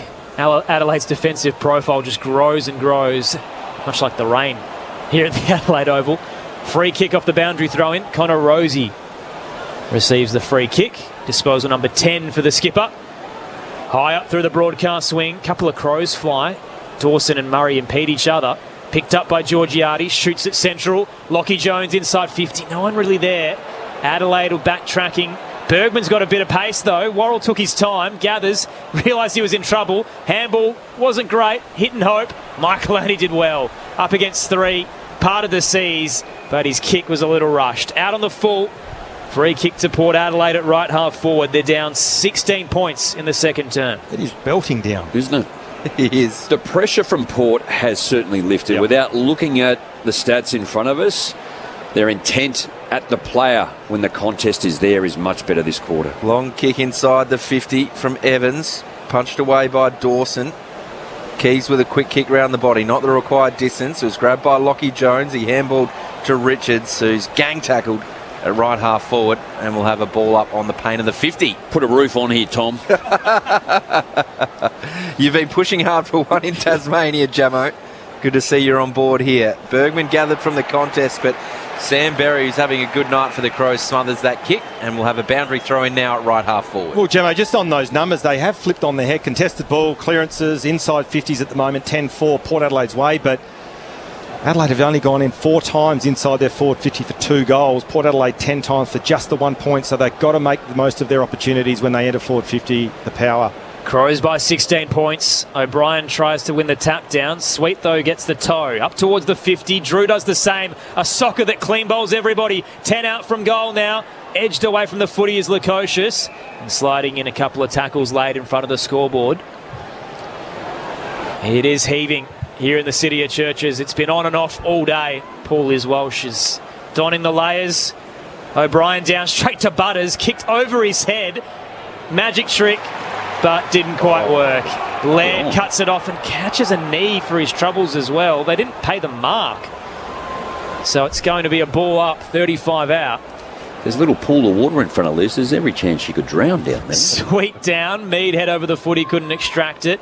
Tries again. Out of nowhere, Georgiades threw a boot at it. Missed everything. Out on the full, free kick, Adelaide. And this is where I reckon Port Adelaide would love a Junior Rioli running around. Just the class in these conditions. Just a bit of that X factor which they're missing out on at the moment. Liz Walsh, you there? Yeah, look, the drainage is really good here at Adelaide Oval, guys. There's no too bad puddles in front of me. Need a snorkeling goggles, please. Coming out of defence, the Crows were clean enough through Rankin, and out wide there, Jones just punched that straight out over the boundary line. Sir Thatcher, in fact, he had an opportunity there to gather, and Walker was asking the question, but no, we'll have a throw in. Centre wing, outer side of the ground. This is true wet weather footy conditions now. The heavens have opened. O'Brien knocks it down towards the boundary. Rankin up against Bergman, and we'll do it all again. So Adelaide leading. Port Adelaide kicked the last 3 goals of that first quarter in quick succession. Got back in the contest, but Adelaide have the first 2 of this second term to lead by 16 points. Toss back into play, right in front of the Bashir stand. O'Brien wins it down. Charging through was Butters. Didn't quite have the footy when he was brought down. Wanted the free, not paid. And a heavy tackle from Rankin as he brings Farrell down. Bit of feeling in that one. He just seems a bit edgy at the moment, Rankin, doesn't he? He does. Like he's going to do something really silly. Like there, I thought it could have potentially been a sling tackle, but just needs to settle down a bit. Fair enough with his history as well. Yeah. Dan Houston cleaning him up. The second showdown last year, which ended Isaac Rankin's season. Up and under kick finds its way in the hands of the Crows. Berry pushed as he tries to go down the line and out of the full. Back where we started, but this time Port Adelaide have possession in front of the Bashir stand, trailing by 16 points. Isaac Rankin, 5 disposals. Only needs a couple of minutes though. Aaliyah kicks down the line, and Lukosius was outnumbered, and in the process has given a free kick away. Mark Keane, your man, Rod Jabberson. Let's see how he uses this. There's every chance he could come through the middle of the ground. Wasn't much in the free kick either. Oh, it's going long. Pretty whistle happy. Now he's going to go tries left to and sell right. some candy. Touched off the boot there by Lukosius. Did well. So Cook just fisted it forward for Adelaide. Aaliyah was waiting at the back as the goalkeeper kicks up towards Lukosius again. Head over the footy there was Berry. Was clean enough to Bergman, who got it back to Lukosius, who was immediately tackled.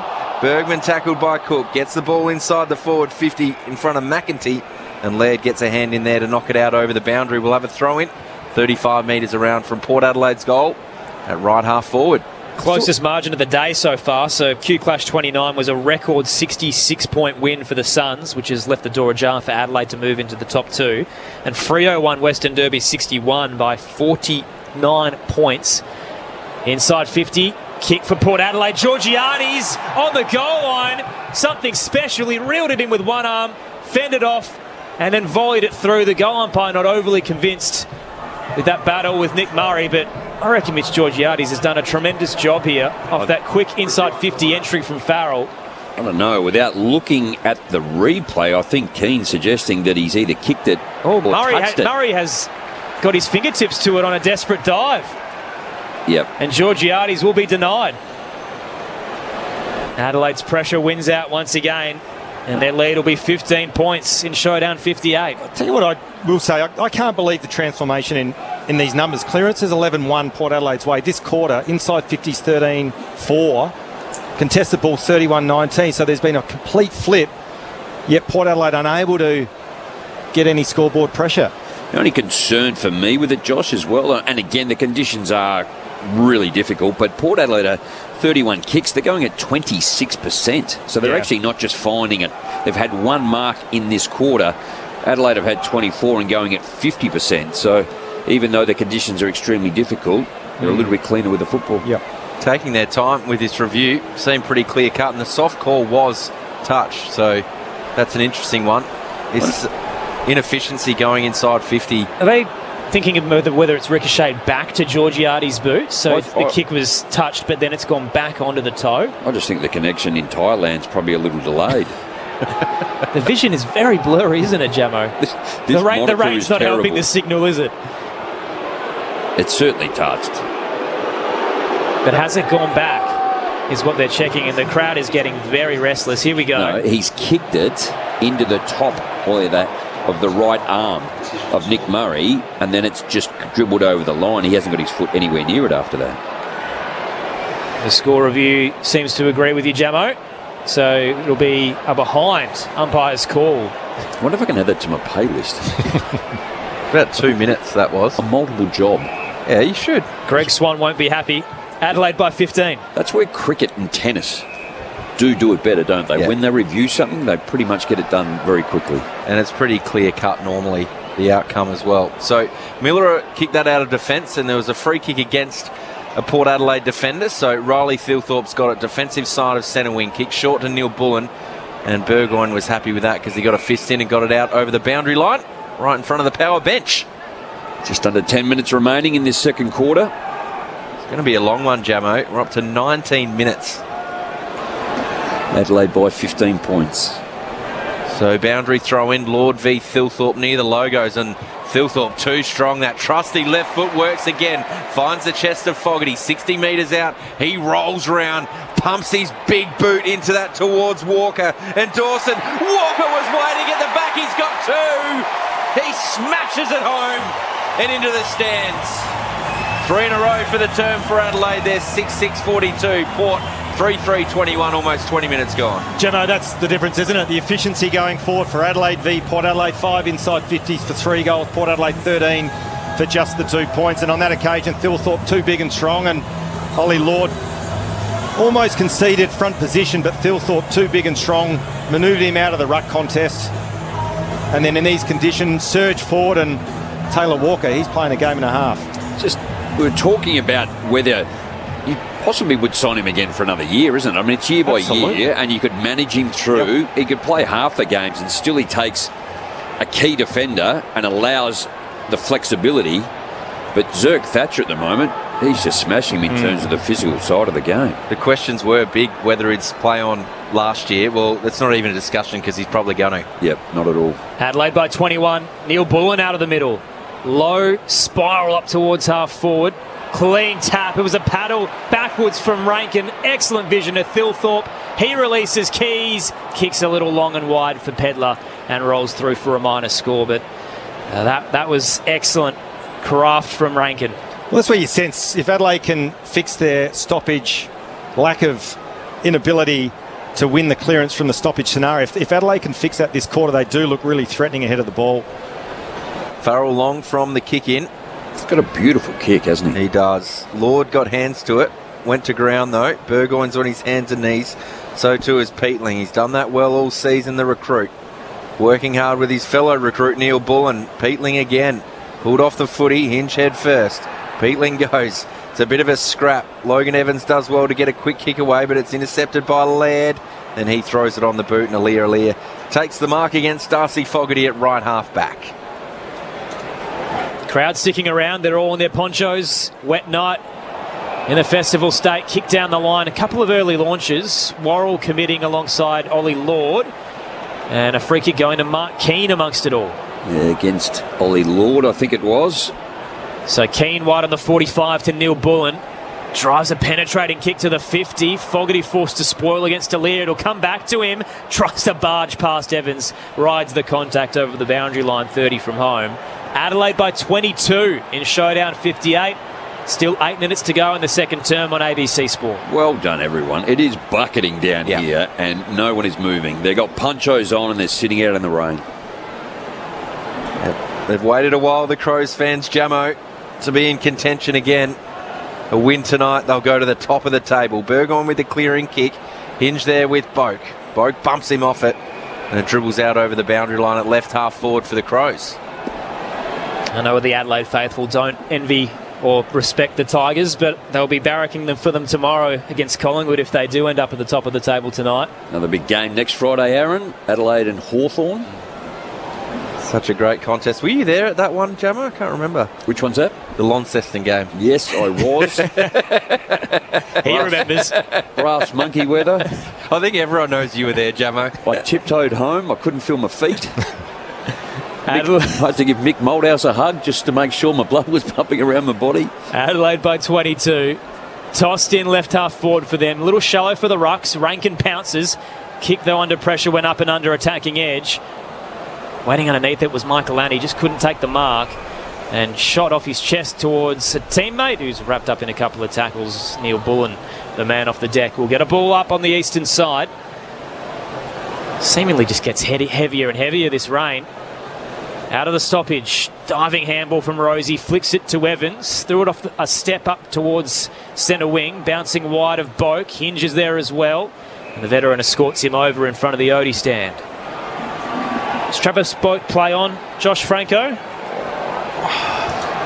He's 37 on Friday. Can we talk about that after? Sure. We've got a view on. We've got a decent post game. Yeah. Boundary throw in, just forward of centre wing, Powers way, yet to score a goal in this term. I just don't want to say yes or no because it needs a bit of explaining. How long's the So post we'll game? save it. Riley Thilthorpe got the free kick up towards Aaliyah. Left half forward for Adelaide. He dived on top of that footy, but umpires being kind in these conditions, so we'll have a ball up. 40 minutes, I think, Jamo. Let's just say you're earning your money tonight, Rod. Well, we probably overpaid. Is that overtime? Crows by 22, tossed into the air. Left half forward, Berry gets it to Peatling, squeezes a kick out as he did his best to work some magic, but it's out on the full.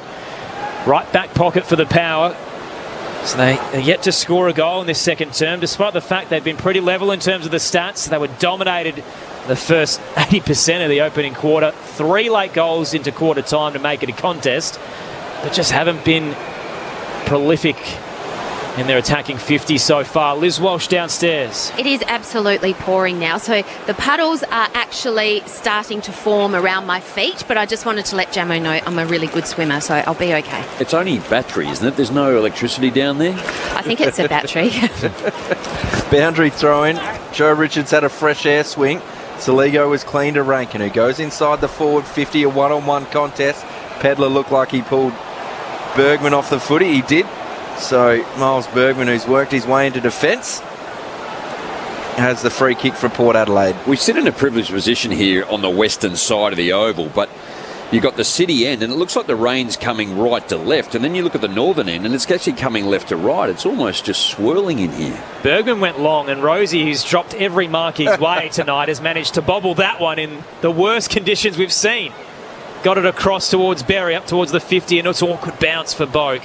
At the back is Worrell for the Crows. Hands it to Hinge. High wobbler back where it came from. Dropping low, Neil Bullen, as a result of the pressure that came his way. And a free kick to go the way of the former Demon and Premiership player. Down the line, Rankin presents. Double fist came in from Sin. Rosie did well. Shot a handball out towards Evans. Jukes it to Sin. Rushed his kick. Straight to Thilthorpe, forward of centre wing. Adelaide now on the charge. Currently up 22. Thilthorpe thumps it in. It is a thick blanket of rain now, and Peatling will stride straight through it, parting the season, missing to the left. Adelaide by 23, and this is absolutely torrential. From South Australia's perspective, there used to be something called a pie floater. What do you mean used to? Well, I don't know where you can get them anymore, and I hate peas, but this is clearly... That's what I feel like I'm looking into right now. Shout out Bakery on O'Connell. They still drop them. That one's a long kick out of defence and goes in for a throw-in. If you've seen Forrest Gump, this is old school fat rain. Bit of trivia for you too. I used to work at the pie cart. Oh, did you? Pie floaters, yeah, at Victoria Square. There you go. I attended them occasionally. That's him. Minus the peas, though, please. Occasionally. Boundary throw in. Middle of the ground now, the logo. Miller is there. Got his hands to it. Tried to fire a handball out. And the players just pile in. Getting a boot was Richards. Good tackle when he did lay one. Port Adelaide trying to get this clear, but Peatling was cleanest to Riley O'Brien. Kicks up towards left half forward, and Sin and Rankin are there. And we'll have a throw in. right where the boundary line meets the paint of the 50. I was going to say, these are the conditions. It's just put the handball in the holster and just surge the ball forward, kick it off the ground, knock it off the ground, do whatever you can to get field position, but don't, whatever you do, overuse the ball by hand. With the greatest respect, I feel like I'm watching a bit of Oz kick right now, isn't it? It's just that type. It's just heavy, congested, scrap. Yep. Just kicking it and just moving the footy forward. Adelaide by 23, and Butters was silky moving through the stoppage there. He kicks up through the logo, sliding across Berry, knocked it forward. In the path of Richards, couldn't control it. Bouncing off a couple of bodies. Worrell gets it back to Hinge, looping handball forward as he swept it up in the direction of Curtin and knocked away over the boundary line. Liz Walsh downstairs. Literally, everybody down here is actually at the point where they are all laughing. If you look over at the bench, all the players, all the trainers, everyone's laughing. Everyone's sitting behind me. It's not really funny, but it is. But again, incredibly, the punters are sticking around. They're not going anywhere. Yeah, once you're wet, I think, Aaron, you can't get any wetter. So the clearing ball there from the Crows. Oh, jeez. You just spurred the gods there, Tom. I think did he play? Was it on the full then as Adelaide moved forward and take a mark on their half-forward line? Yeah, Rankin. It's almost impossible to see the players. Rankin goes short, finds a teammate in Pedler who looked like he was pushed out of that by Jones. They're begging for a free kick. Nothing doing. So we'll have a throw in. I know Roger Wills will be sitting in his top room with the fire, listening to us on the wireless. Roger, you would have no chance of seeing the other side of the ground. I'm sorry, my good friend. Adelaide by 23. Tom said, can it get any wetter? The footy god said, sure it can. Aaliyah takes it out the back of the stoppage, launches one out of there. Double fist from Miller. Head over the footy is Butters. Dukes a handball wide to Boak. Didn't quite commit. He tried to take on Keys in the one-on-one. Saligo slides in. His handball picked off by the veteran Boak. He couldn't control it. Sabara Soap slipped through Keys as well. Sliding soccer style from Burgoyne. His kick only found Saligo. Now up towards right half forward. Taylor disposed of Farrell. It freed up Lockie Jones bursting by. Gets it to Rosie for the power. This is tough. Need now behind the logo. Leans back casually and pops the kick over the top. Precise in the end to Richards. He's too far out to score. Just over 3 minutes remaining in this second quarter. Wide kick, left half forward.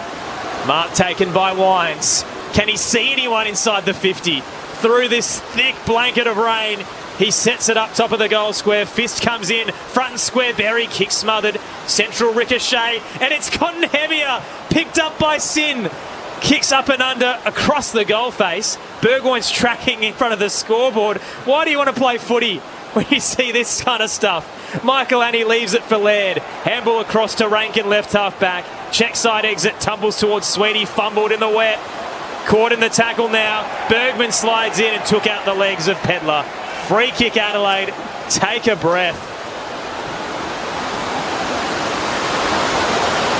So Pedler gets a free kick at left half back. Oh, this is ridiculous. Oh, and he's run into the man on the mark. Rosie's got his hands in there to smother. He might not have been able to see him. Kicks forward. When he regathered, Bergman on his hands and knees up towards Rosie, but it was quickly gathered by Curtin, who threw it on the boot up towards centre wing. And clean ball Burgoyne. Ball staying in play. Did well, did Rankin. He's got it at the logo. He thought about taking a bounce and he's had to touch the ground. And it got wetter again.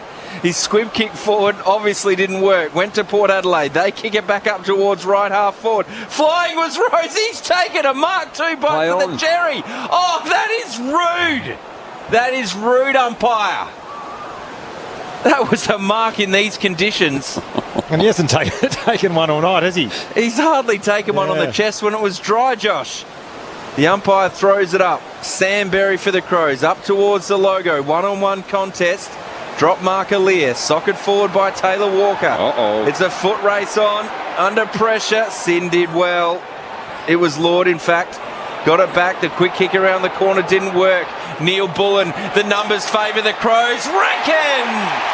He snuck forward, takes the mark 30 metres out, 45-degree angle. He thought about it. Well, what I will say, that goal was set up by the foresight for Walker to kick the ball and surge the ball off the ground. Didn't try to pick it up and overuse it, just hacked it forward, and the pressure from the Adelaide forwards to cause that turnover was superb. So, again, Taylor Walker having a real influence on this contest. Kane Farrell went back, missed it, lost his footing. Bergman also too, and they were both sort of hunched over. And Isaac Rankin thought about going forward.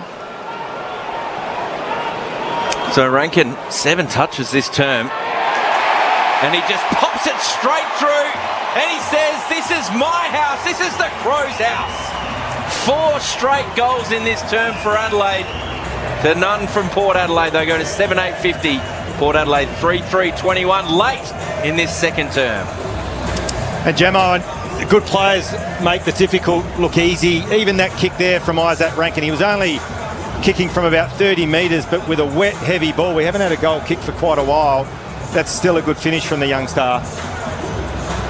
But as I said, that surge ball, that kick off the ground from Taylor Walker set up that scoring opportunity. So in these conditions, as we said, don't overuse it by hand. Don't try to look for their handball. If you're going to handball, just get it going forward. And well done, Taylor Walker. Congested. Both teams now are going at sort of 2-1 in terms of kick to handball, which is probably should be more likely almost just get it forward by boot. Don't even worry about handball in these conditions. Cats still by 10 goals. Third term at the Docklands. You can hear it on the Listen app.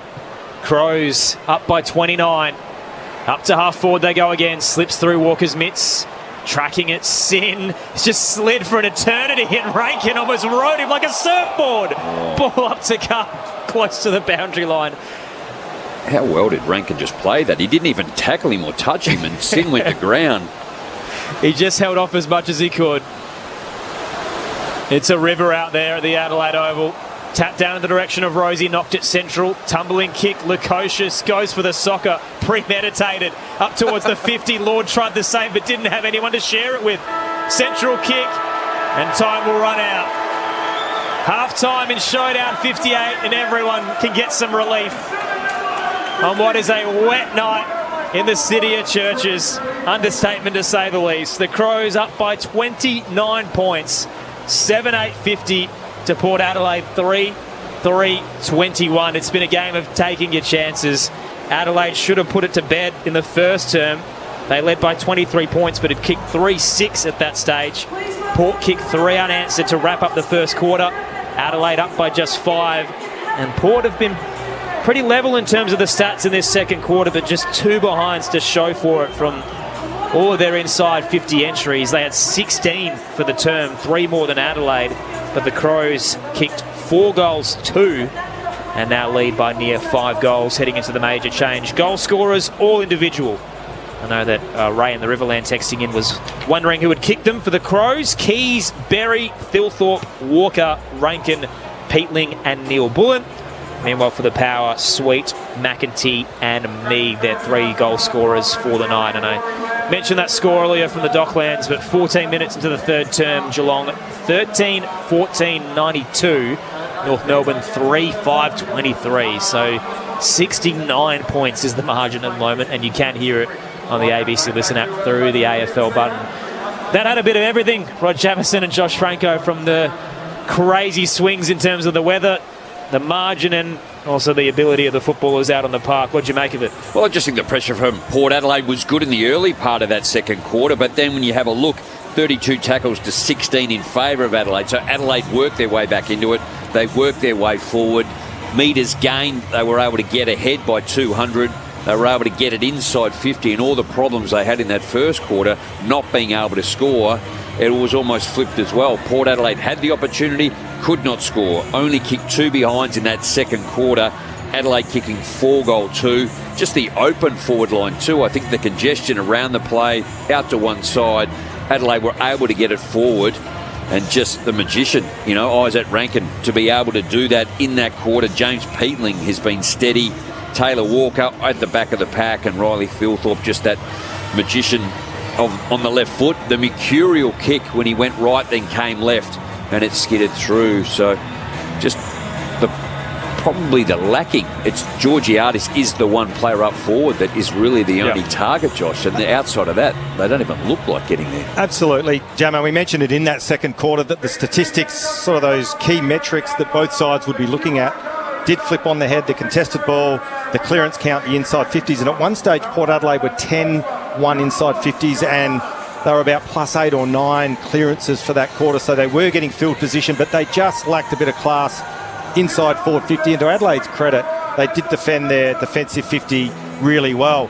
Conversely, when the game started to swing again in that second quarter in favour of Adelaide, their efficiencies inside their forward 50 really stood out. Almost every time they went in there for a small period of that second quarter, they looked dangerous and they looked like scoring. So, look, we've still got a game on our hands, but in these conditions, a 29-point margin's really like 7 or 8 goals, isn't it? So it's hard to claw back.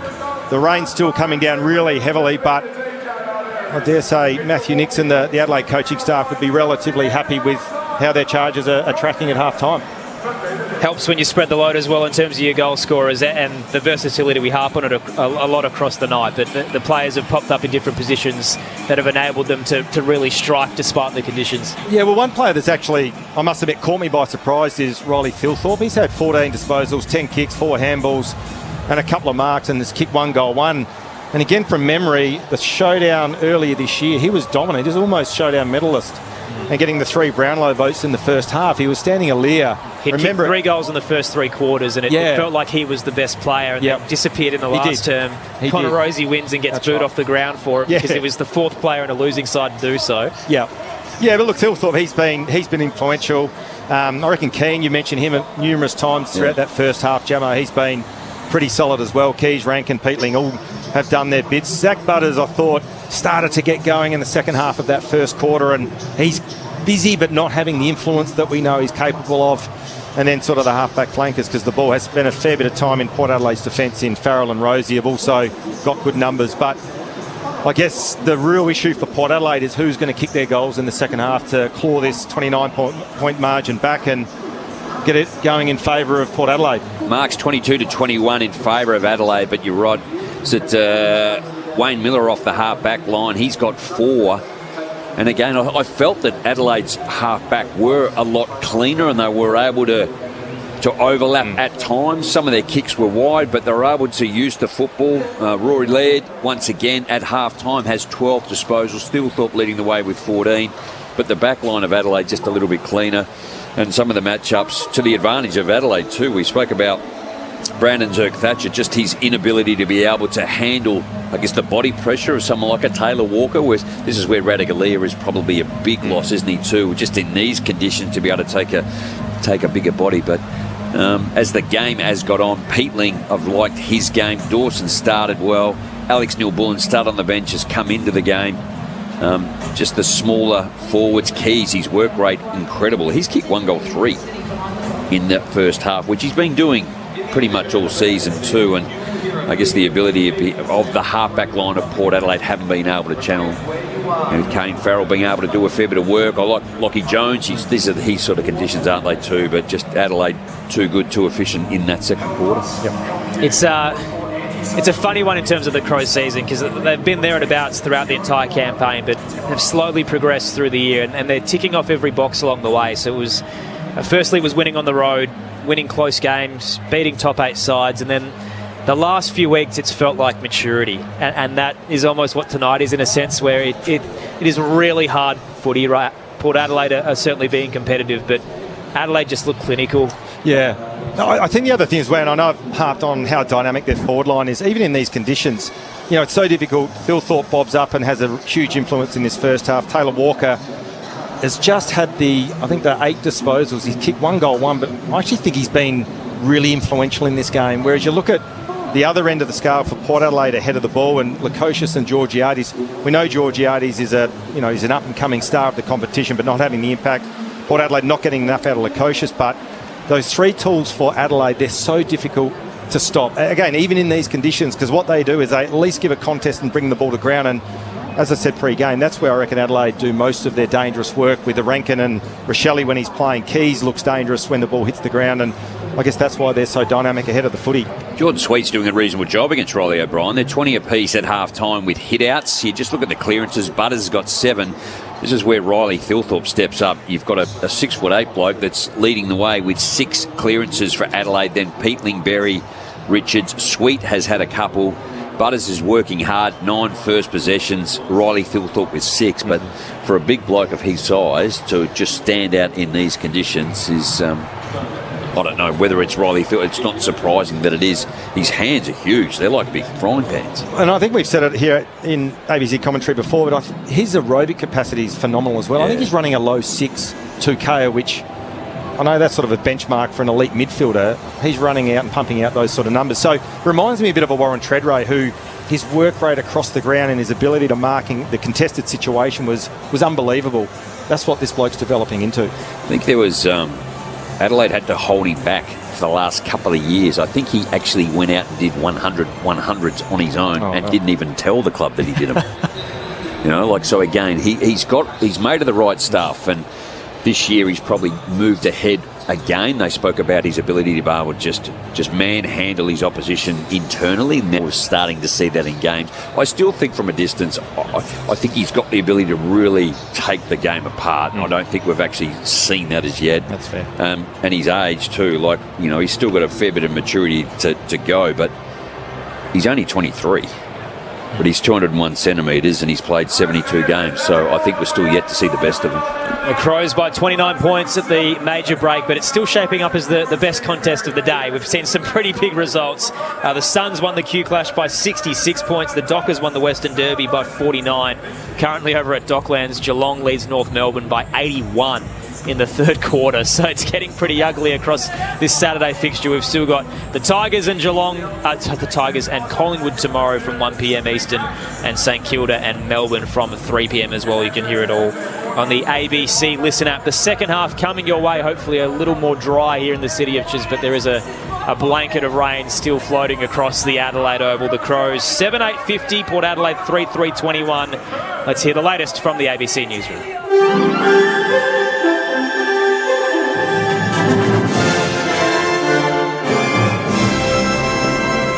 ABC News. Good evening, I'm William Howard. Never Tear Us Apart by INXS has come in at number 1 in Triple J's hottest 100 Australian songs of all time.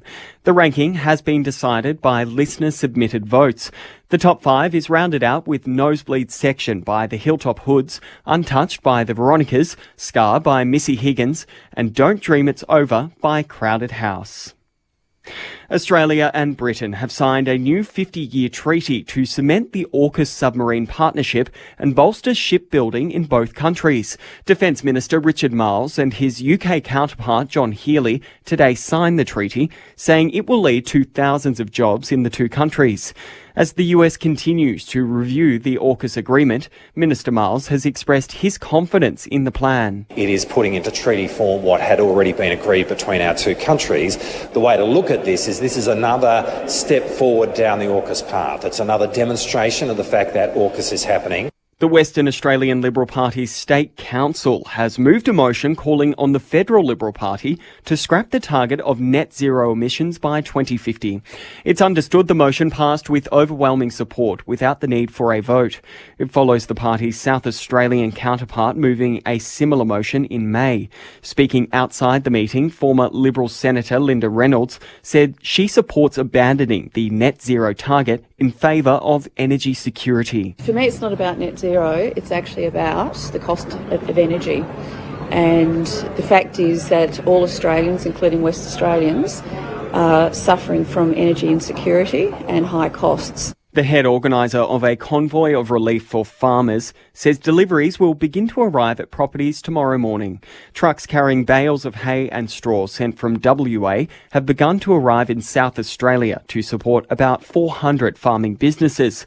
President of Farmers Across Borders, Sam Stavevich, says the rain the trucks have been driving through is a relief, but much more is needed. Yes, no, I mean, it's a long way from being over because, it's this cold and feed doesn't grow when it's cold, but it's definitely a welcome sign to have rain.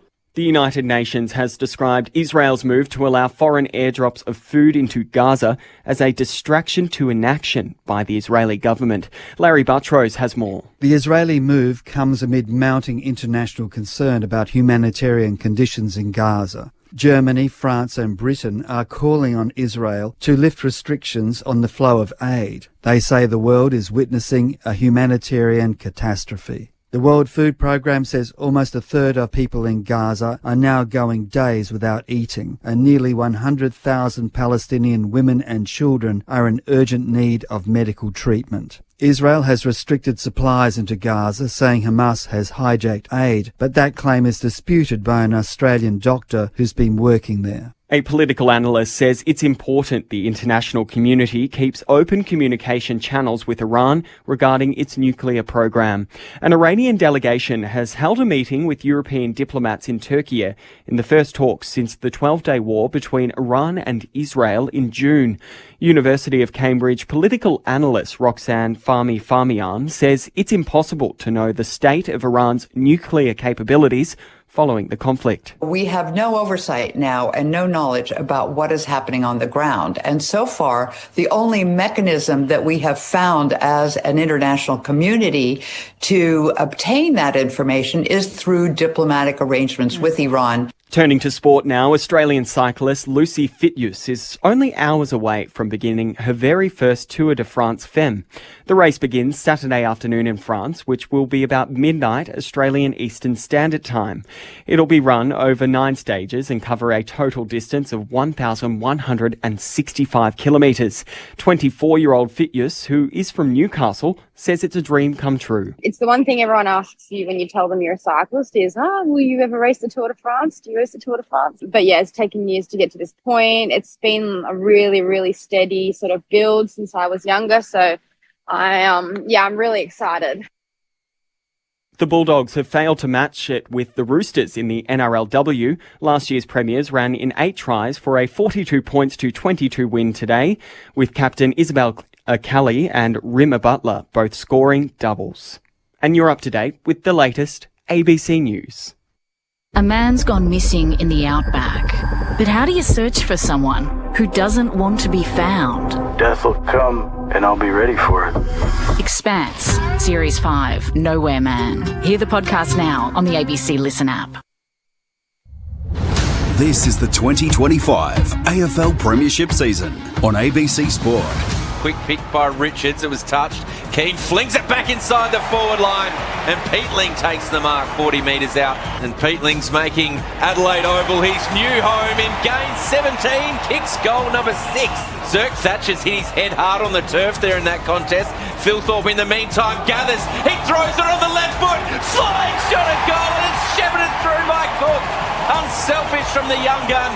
Finds the chest of Fogarty, 60 metres out, pumps his big boot into that towards Walker. And Dawson, Walker was waiting at the back, he's got 2. He smashes it home and into the stands. Adelaide by 23, and this is absolutely torrential. Neil Bullen, the numbers favour the Crows. Rankin! He snuck forward, takes the mark, and he just pops it straight through. And he says, this is my house, this is the Crows' house. This is ABC Sports coverage of the AFL. On your radio. ABC Sport Digital. And on the ABC Listen app. It's still raining, but it's not a swimming pool at the Adelaide Oval anymore. That second term was ungodly, and the Adelaide Crows made the most of it. Their lead, 5 points originally at quarter time, despite dominating the opening term, just inaccurate in front of goal. Second quarter, heavily their way, and they're up 29 at the major break of showdown 58. 7-8-50 the Crows, Port Adelaide 3-3-21. Great to have you with us as we continue round 20 of the AFL on ABC Radio, Sport Digital and the ABC Listen app. There is another game on at the moment, Geelong and North Melbourne at Docklands. It is very lopsided, so heading into three-quarter time there, and Geelong is up 93 points. Jeremy Cameron has kicked 7 on the Roos, so that Coleman race always fairly tight when it comes to our goal scorers, but Jeremy Cameron having an absolute day out against North Melbourne, as many probably expected given where the Cats currently sit on the table, but Live Ladder has them back in the top 4, and North Melbourne obviously down towards the bottom end. Adelaide can jump into second after the results earlier today, but Jezza was already up by a good 11 goals in the Coleman, and now he's kicked 7 tonight. So we talk about West Coast and how they're struggling, but should we be talking about the Kangaroos more? Like in terms of the playing personnel they have. I mean, they've still got a lot to improve, clearly, but like that is an insane result. Yeah, they've shown signs this year, but when they fall away so heavily like this, it does devalue everything, that all the forward steps they've taken. They've been down to the dumps longer than the Eagles have. They won a flag a good 7 years ago, West Coast, so it's not all doom and gloom for them. The Roos have been suffering for a very long period of time. Yeah, well, we only kicked 3 goals so far in that contest, but you can hear it on the AFL button through the ABC Listen app. Earlier today, as I touched on, a couple of blowouts in the state-based rivalry. So Q Clash 29 was a record 66-point win for the Suns over the reigning premiers. So Brisbane a little bit lost on the run home. Gold Coast rebound after their big defeat at the hands of the Crows. Noah Anderson had 22 touches at half-time, ended up with 33. Matt Rao finished with 37, and Ben Long kicked 4 goals for Gold Coast. The MRO news was that Toby Green has been offered a 1-match ban for striking Isaac Heaney, deemed intentional, low impact and high contact. So that was the flinging himself in. As Heaney had been tackled, he flung himself in with a forearm. It was very quick. 1 match. They've deemed it intentional striking. So the Giants, I think, will fight it, but at this stage it's 1 week for the Giants skipper. And Fremantle won Western Derby 61 by 49 points. The Eagles were competitive early, but the Dockers eventually took control. Michael Frederick kicked 4. Hayden Young was the Glendinning Allen medalist with 23 touches and 3 goals. And Harley Reid, late injury after a tackle from Carl Warner, had to be escorted off the ground in the dying couple of minutes. So not great for the Eagles' young gun. There is a close game in the world of sport happening in Australia right now, and it's rugby union, the test between the Wallabies and the British Irish Lions, which was a must-win for the Wallabies. They've got over 90,000 at the G at the moment. 72 minutes played. The Aussies lead 26-24. The Wallabies up. A couple of minutes to spare. You can hear it on the ABC Listen app through the Sport Extra button if you so choose. Aaron Bryans and Tom Wilson calling the action here at the Adelaide Oval for Showdown 58. Rod Jamieson, Josh Franco, your experts. Third quarter about to get underway. It's still wet, but it's not as dicey as we saw in the opening half. Here we go again with Adelaide up by 29. Connor Rosie into the midfield for Port Adelaide. One to watch up against Saligo. Socked off the back there by Dawson, who's now being tagged by Drew. He kicks it out towards centre wing. Leading the race was Curtin, who sockers it forward. Taylor's got his head over the ball, dives onto it. Port Adelaide tried to keep it in. In the meantime, Brendan Zerk-Thatcher's put the long sleeve jumper on in the break. And we'll have a ball up at left half forward for Adelaide. I like the move of Rosie inside for Port Adelaide. He was doing bits and pieces at half-back, but they've got to win the game, so get one of your best players inside. Tossed up, Rosie tracking, knocked away from him. The volley went straight to Saligo, full stride. It's a high floater. Didn't really deviate in the direction of the scoreboard pocket. Thilthorpe now trying to gather. Towed away by Elias, straight into the chest of Lockie Jones, and he's pushed over the line by Riley Thilthorpe. Boundary throw-in to come inside 50 for the Crows. Context on how wet it was in that second quarter. Liz Walsh came upstairs for a bit. She was wearing a rain jacket. You could actually squish it and squeeze it, and it was dripping water. So she's been courageous for the ABC Sport team tonight. Rain still relentless. Boundary throw-in. Inside Adelaide's forward 50. Goes out over the back towards Dawson, who was clean. Off to Alex Neil-Bullen. He goes a banana check side kick. Sort of for touch, really, into the left forward pocket. And we'll have a throw-in. Liz Walsh on the boundary. Speaking of being courageous, I am currently, out of 3 of us before, the only boundary rider to have returned to the boundary line. You superstar, Liz. See, that's what we that's what we do for the auntie, the national broadcaster. We are committed every part of the game. Boundary throw in. Well done, Liz. That's knocked back over the boundary line. That is your taxpayer dollars going to hard work. The public broadcaster, Liz Walsh, downstairs. Loves her job, Liz. She's got a poncho on. 20 out, left forward pocket. Adelaide by 29. Shall I call in sick for you on Monday? Tossed in, O'Brien with the double tap. Picked off by Butters. Another touch. Kicked about 10 metres. It bounced to Richards. Treacherous one, almost a hospital kick, and Laird wraps him up. Ball up to come on the paint of attacking 50. Butters up to 18 touches. Thilthorpe the best for the Crows with 14. Dawson had a hot start, but acquired a second term. Quick kick out of the stoppage, rolls towards the boundary line. Aaron, I know it's an understatement, but Port Adelaide really missing Horn Francis. Even though they're getting their fair share of clearance wins now, they just don't look threatening. bit of speed around the ball with a Horn Francis severely and really missing his influence. Sam Palpepper would relish these conditions. Crows up by 29 points. Boundary throw in. Richards gathered. Handballed off to Burgoyne. Rode the tackle to kick up towards Lord in the centre square. Handballs to Georgiades. Quick kick forward. It's a 2-on-1 there for Lukosius. Worrell dropped the mark. Had support though. It was Hinge, in fact, who had the support from Worrell, and they go the 1-2, going to Dan Curtin at left half back. Off to Laird to Saligo. True centre wing in front of the power gates now. Saligo on his left boot. Dawson flies through his hands. And Butters is down. He really sunk the knee into his back there, did Dawson on Butters. And he's down for the count here, Zach Butters. This could be a huge blow. I think he copped a knee in the back of the head. Just looking at the replays, not in a great way. Right in front of Liz. Oh, yeah, looking at the replay, right in the back of the head. Call it for us, Liz. Yeah, he's just walking past me. He has the doctor next to him, the physio with his back. He actually, when he stood up, he was holding his head, but also across his chest area as well, so he must have really got a knock. Brutal hit. Tossed back in. Crows still by 29. No score in this third term. Keys towed it forward, picked off by Lockie Jones. The rain subsiding now. Up to the broadcast wing.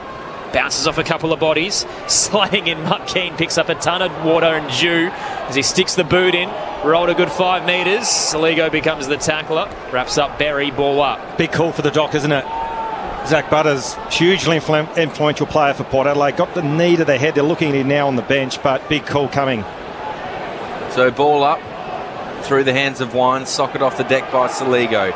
Rosie taps it to a teammate in Mead, who's got some pressure there from Dan Curtin. Happy to see it out over the boundary line. Throwing in front of the Crows bench. Because I can guarantee you, Zach Butters will be saying I'm fine to go back on. So, yeah, watch this space. It's just too long. I think he's just stayed down. You know, they talk about how it looks and down for 10 seconds. You have to have a test.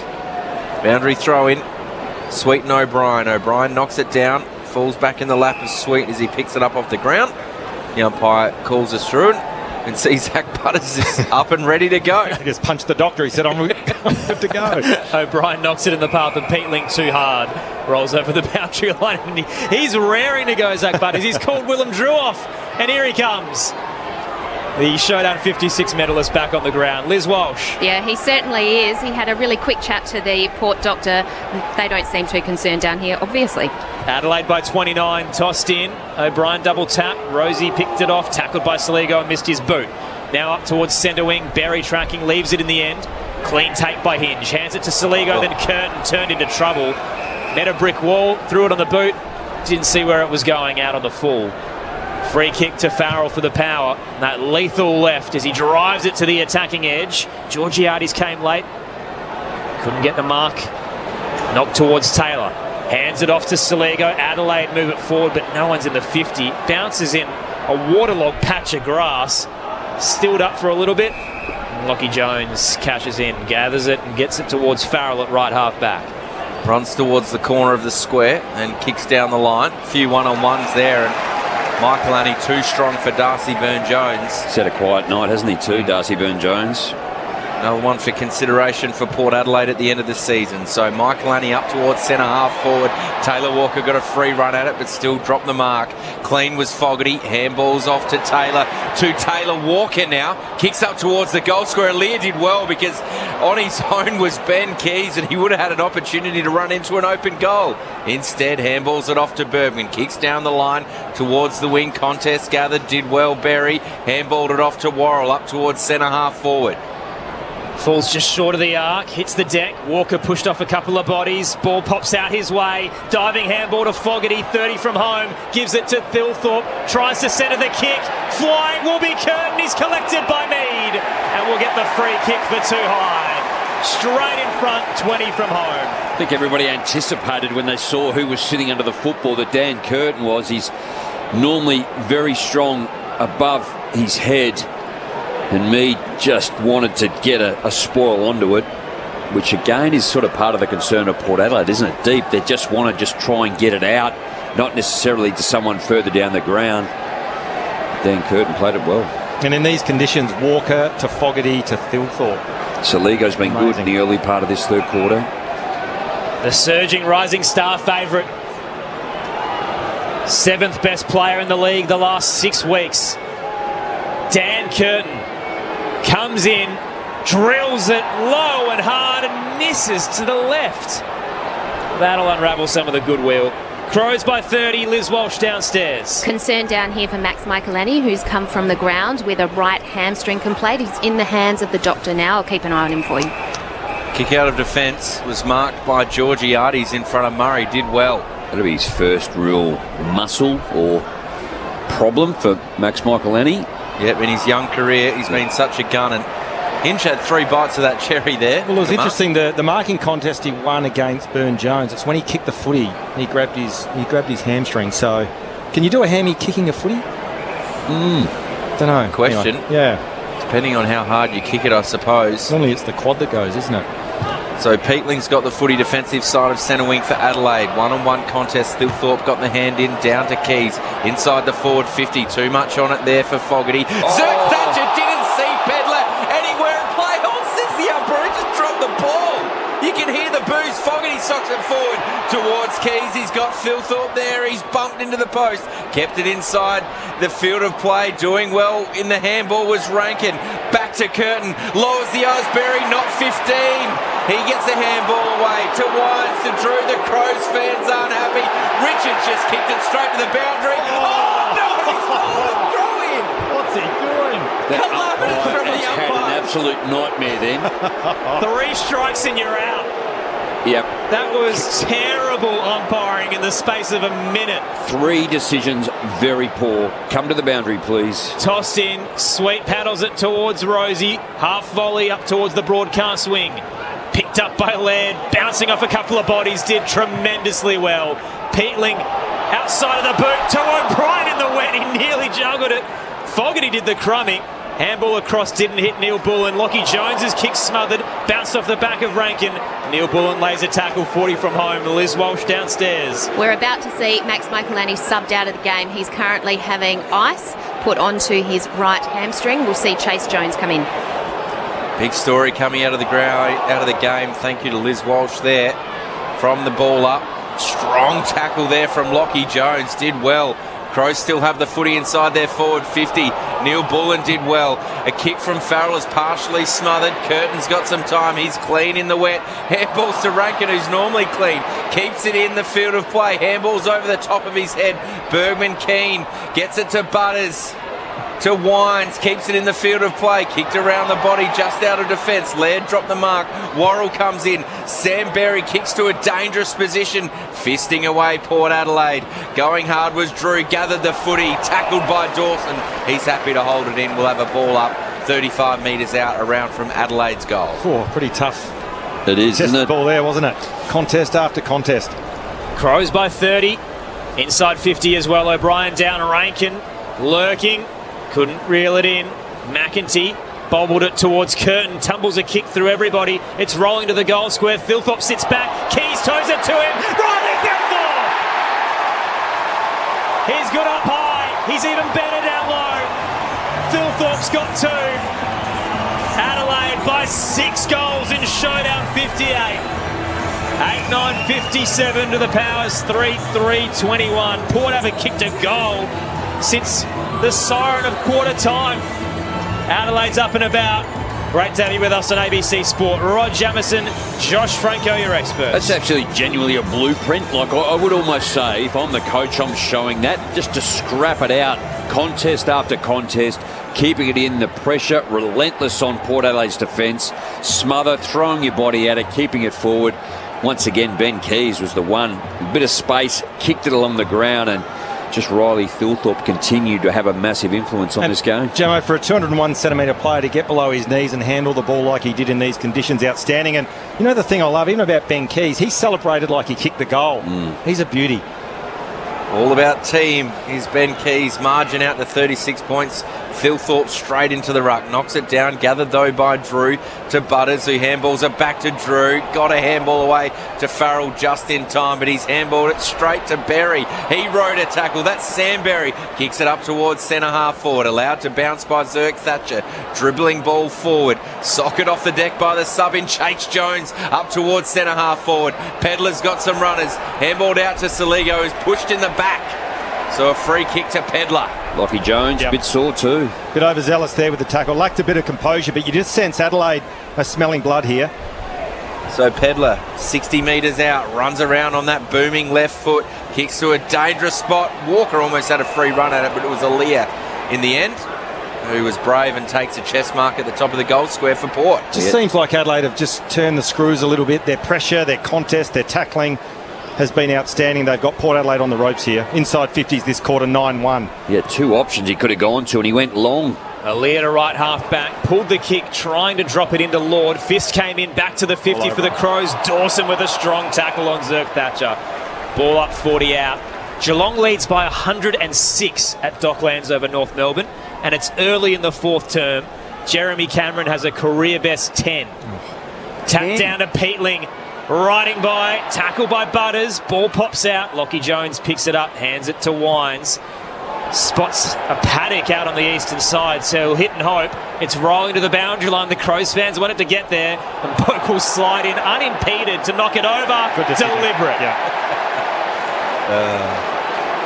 That was there. Yeah, totally. He knew what he was doing, wasn't he, too? Yeah. Like, he actually could have probably stopped, come over his left, and albeit the pressure came, but...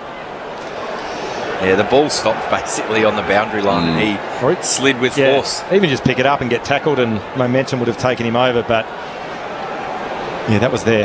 Good decision. From the ensuing free kick, Adelaide kicked it down the line. It's inside their forward 50 again, just. Every player except Josh Worrell now has moved behind the centre line, all in Adelaide's 50 or half of the ground. So Zach Taylor gathers from the boundary throw-in. Kicks to a dangerous spot. Flying was Walker. Out over the back is Zerk Thatcher. Pushed off the ball was Pedler. Taylor Walker gathers. Handballs back to his skipper who chucks it on the left boot. Snapping is the skipper. Jordan Dawson in game 150. Enters the equation for the Crows. They're 9-9-63. They've tripled the Powers score, 3-3-21. Halfway through this third term in the showdown. 11-1 inside 50s in this third quarter. Also, the big standout number is the clearance differential this quarter, 10-4 Adelaide's way. And I mentioned they're smelling blood, their pressure's lifted. They sense they've got Port Adelaide on the ropes and they're cashing in now, the Crows. What's happening on the boundary, Liz? Well, meanwhile, Lockie Jones has been brought from the ground by a trainer. He's looking a bit proppy on his right leg, so I'm just keeping a really close eye on him from what I can see through the rain. Max Michaelani subbed out of the game with a hamstring issue. All thanks to Liz, who's braving the conditions. On a wet night in Adelaide, it was absolutely underwater in the second term. It's a little better in the third. Adelaide by 42. Live Ladder has them top of the table. Collingwood to play the Tigers tomorrow from 1 p.m. on the ABC Listen app. O'Brien down. Rosie tackled by Saligo. Ball rolls to half forward. Peatling a tumbler. Picked up by Fogarty. Back to the former Giant. Big sound as he kicks it towards the scoreboard pocket. The crowd rose with him, but a little bit too long and out on the full. Free kick to Port Adelaide, and gee, the hill is brown. It is just mud on the northern end of the Adelaide Oval. You have to wear your long stops up there. I don't think they'd be banned in the outer. So from the free kick, Port Adelaide kick it out of defence and find their way to centre wing. You wouldn't want it to be a slip and slide because it would be a domino effect. The umpires called that, and now Adelaide have a free on the eastern wing. Insufficient attempt against Mitch Georgiades. That was probably a tough call. So Worrell runs towards the logo, up towards right half forward. O'Brien with the fist. Ball in dispute now. Working hard there was Boak. Tackled by Walker. The two veterans go head to head. And Ollie Wines, after that free kick was paid, grabbed the footy and kicked it away. Two of their veterans. And Taylor Walker's going to be marched up to 20 metres out in a slight angle. Could I just show you, or just read out a couple of stats? So, in looking at score involvements, I've been really impressed with Taylor Walker's game tonight. He's had 6 score involvements, and his partner in crime, Riley Philthorpe's, had 9. The best for Port Adelaide is Zach Butters with a couple. Sorry, I beg your pardon, Mitch Georgiades with a couple. So the big fellas, talk about playing in these conditions, they've had a huge impact. Yep, they've squashed the theory, and Walker in the wet has 2. Adelaide really flexing their muscle now.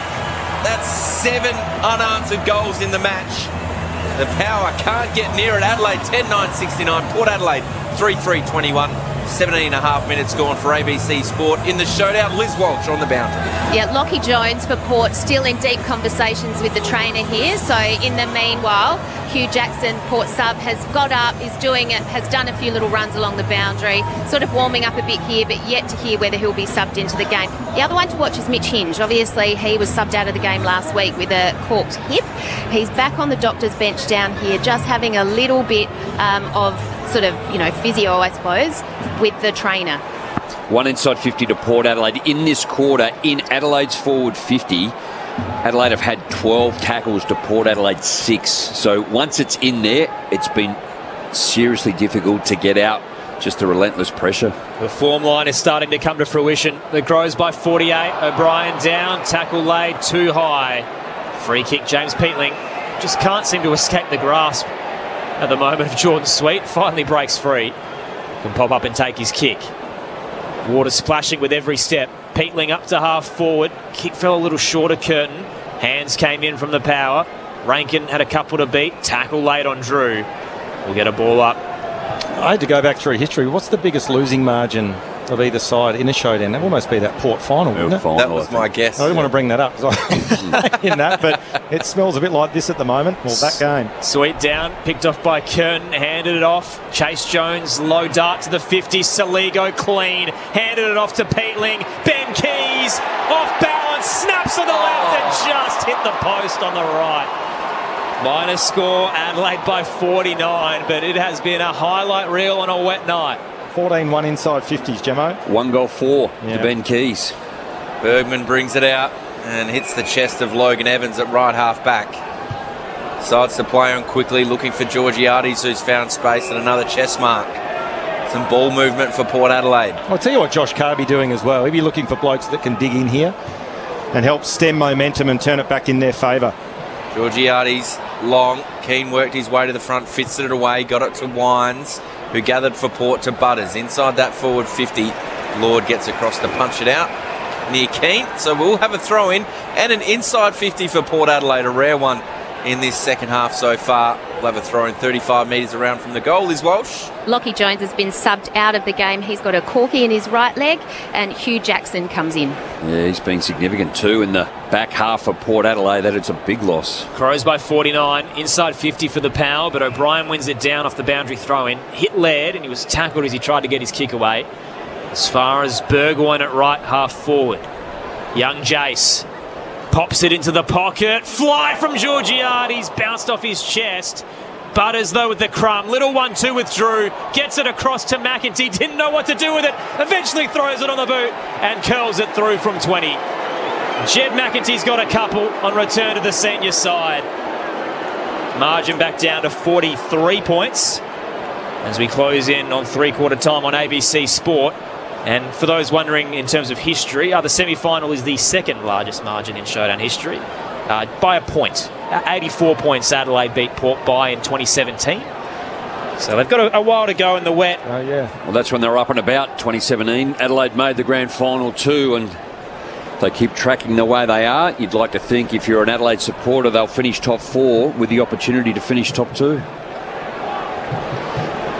Hawthorn next week.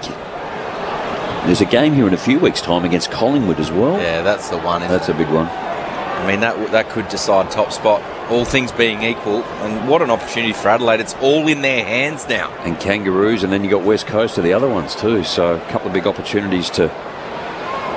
Jordan Sweet had the clearance. He was clean out of the ruck. Inside the forward 50 now. Crows are diving on this one. Joe Berry for Port Adelaide was there too. The quick kick out ended up in the hands of Drew, but his kick was smothered.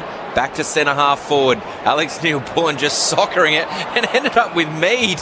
He got great connection across goal in the end. And Mead takes the intercept mark in the centre square. Pumps it inside the forward 50. Please mark that, he says. It goes to ground. There's going to be a free kick pulled out against Nick Murray, going the way of Georgiades. So an opportunity for Port to get back-to-back goals. I'll tell you what, this is what this bloke does to you, I reckon, as a defender. I never played down back as a key back. Clearly, Jamo, you're probably better suited to answer this, but a guy that leads up at the ball and he's prepared to stand on blokes' heads. He just draws free kicks because gets opposition defenders worried about his movement and his ability to launch at the footy. What I do love, whether he's in front, he's a big body and it's hard as a defender to get in front. Yep. But you're right, to that point, if he's behind and he can time his run, he's got a tremendous leap. 25 metres out, directly in front. Snuck it through, Mitch Georgiades. Been the key man for Port Adelaide up forward this season. That's goal number 48 for the year.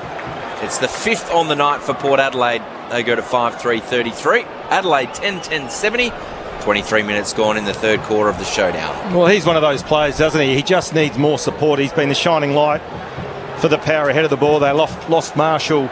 They recruited Lukosius, who's been injured for most of the season, but he needs more support from some of his tools, particularly Lukosius and Ollie Lord, who are playing in the forward line for Port Adelaide, but he has been the one shining light for the Power this year. Lukosius has only had 7. He's had 3 marks, and Ollie Lord's only had the 4. So both players been very tight. And to be fair, it hasn't been down there a lot, particularly in the first and third quarter.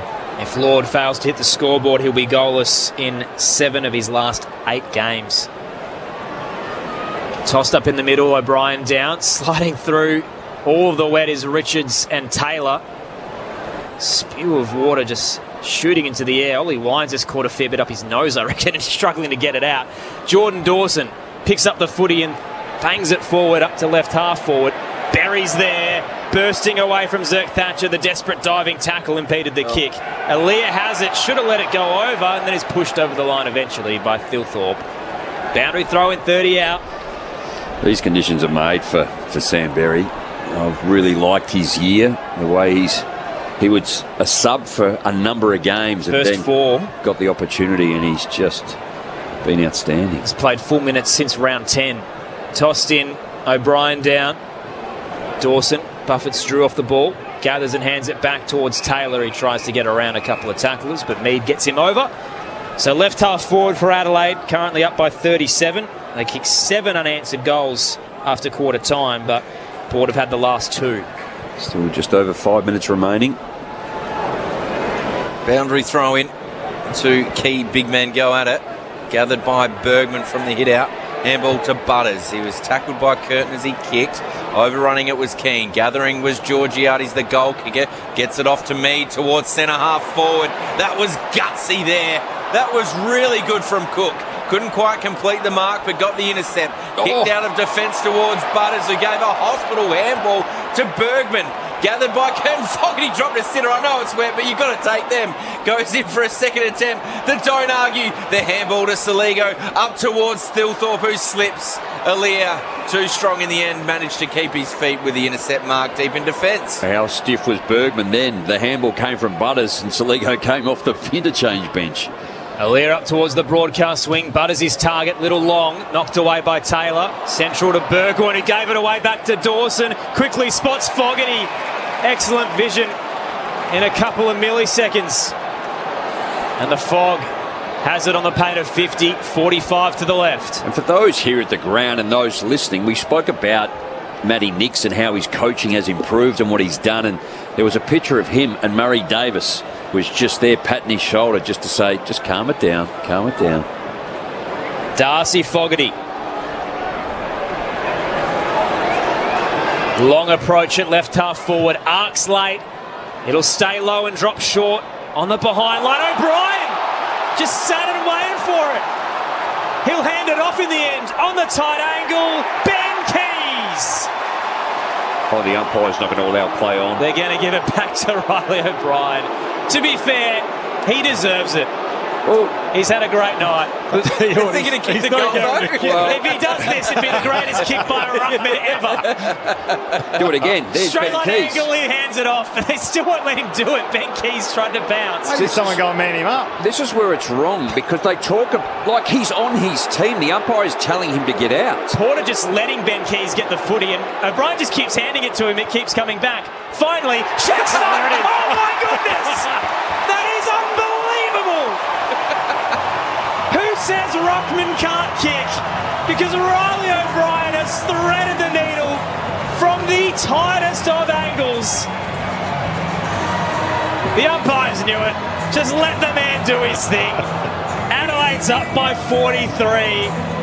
Adelaide's just having fun now in Showdown 58. Riley O'Brien with the check side, straight angle. Can we call it goal of the year when it's a set shot from a ruckman? For him, yeah, probably. Maybe I need to go back to school and understand the rules a bit better. But seriously, the umpires always came out and said play onto advantage was always driven and derived by the players. Like, we will normally let the players dictate. And that's what they did on several occasions. But the umpire just told him. And if a player on his own team is getting into a position to the advantage, surely that's allowable, and the umpire should have allowed play on.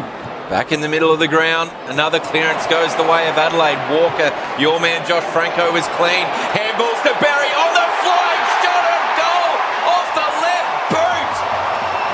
Very, very nice. That's 2 for Sam Berry. What a year he's having. And quick goals in succession for Adelaide. They're 12-10-82, Port 5-3-33. Look, I think further to that point, Jamo, about the handball, the keys, when you get a handball received in the middle of the ground, you're only a metre, maybe 2 metres from the person in possession of the footy. So I tend to agree with you. I don't understand why the umpire didn't let that one play out. But talk about my man Walker, 8 score involvements for the game. He's wound back the clock, hasn't he? 8 score involvements, still thought 9. As I said, from Port Adelaide's perspective, the best is 3 with Georgiades. So the big fellas ahead of the ball for the Crows have been superb. Soligo and Berry have displayed both on the left side tonight, been able to control the football exceptionally well. What a night for the Adelaide Crows, chasing 5 in a row, 8 of their last 9. They're up 49 points. Rosie quickly inside 50 to buck the trend. Out to meet it was Hinge, sliding across. Richards has taken out Taylor, who was trying to present. It's wet and slippery. Berry rips it out of there. Kicks up the broadcast winger, bouncer to Thilthorpe, immediately met by Aaliyah, who was breathing down his neck. Ball up to come in front of the benches. There has been a contentious finish at the MCG. The British and Irish Lions have won the series against the Wallabies. So a try that was very divisive by Hugo Keenan has gone the visitors' way, and the Wallabies have lost. Yeah, right. 29-26. Berry tried to get a clearance, but fell in the lap of Soligo, who won a free kick against Travis Boak, the veteran. It's been quiet tonight, just the 4 disposals for Boakey. Centre wing, Soligo up towards O'Brien, who got it in the midst. He plays on quickly. It's an open goal square. This is bouncing very strange. I would say it was a sandbag, which you probably needed down there on the boundary line where we find Liz Walsh. Oh gosh, don't rub it in, Tom. Anyway, Zach Taylor's been brought to the bench by the Crows trainers. He's had a quick chat to the doctor. They're not concerned. Yeah, that was the contest with Joe Richards where they took each other out. That was a minus score. Adelaide 12-11, 83, Port 5-3, 33. Sin searching kick, Soligo out to meet it. Left half forward for the Crows. He knocks it down. There's a couple of tackles. We'll go again. The Cats have kicked 149 points on North Melbourne. Leads 107.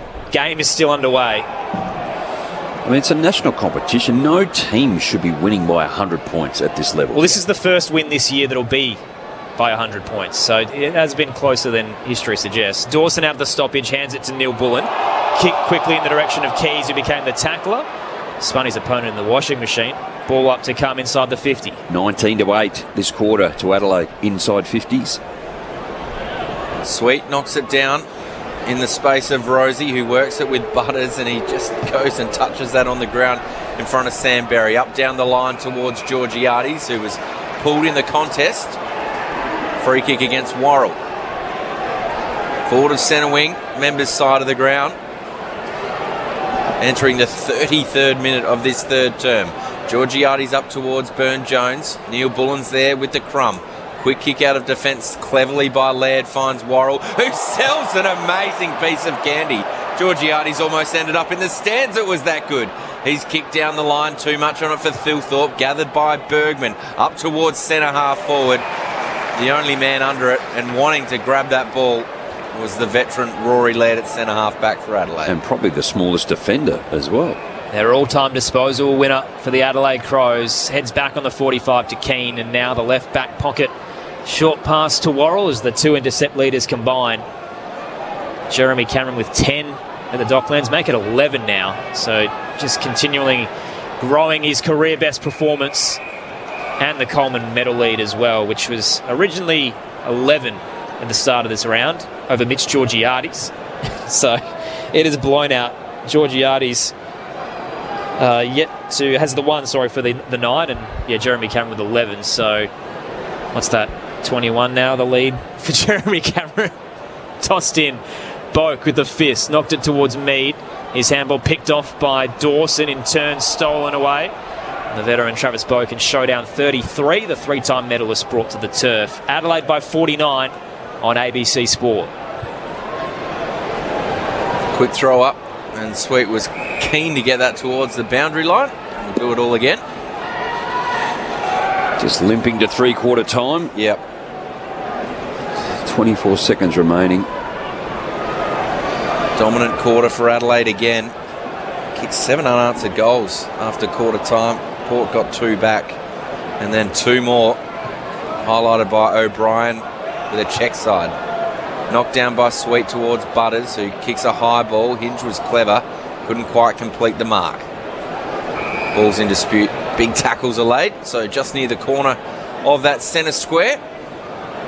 We'll have a ball up. Adelaide 12-11-83, Port 5-3-33.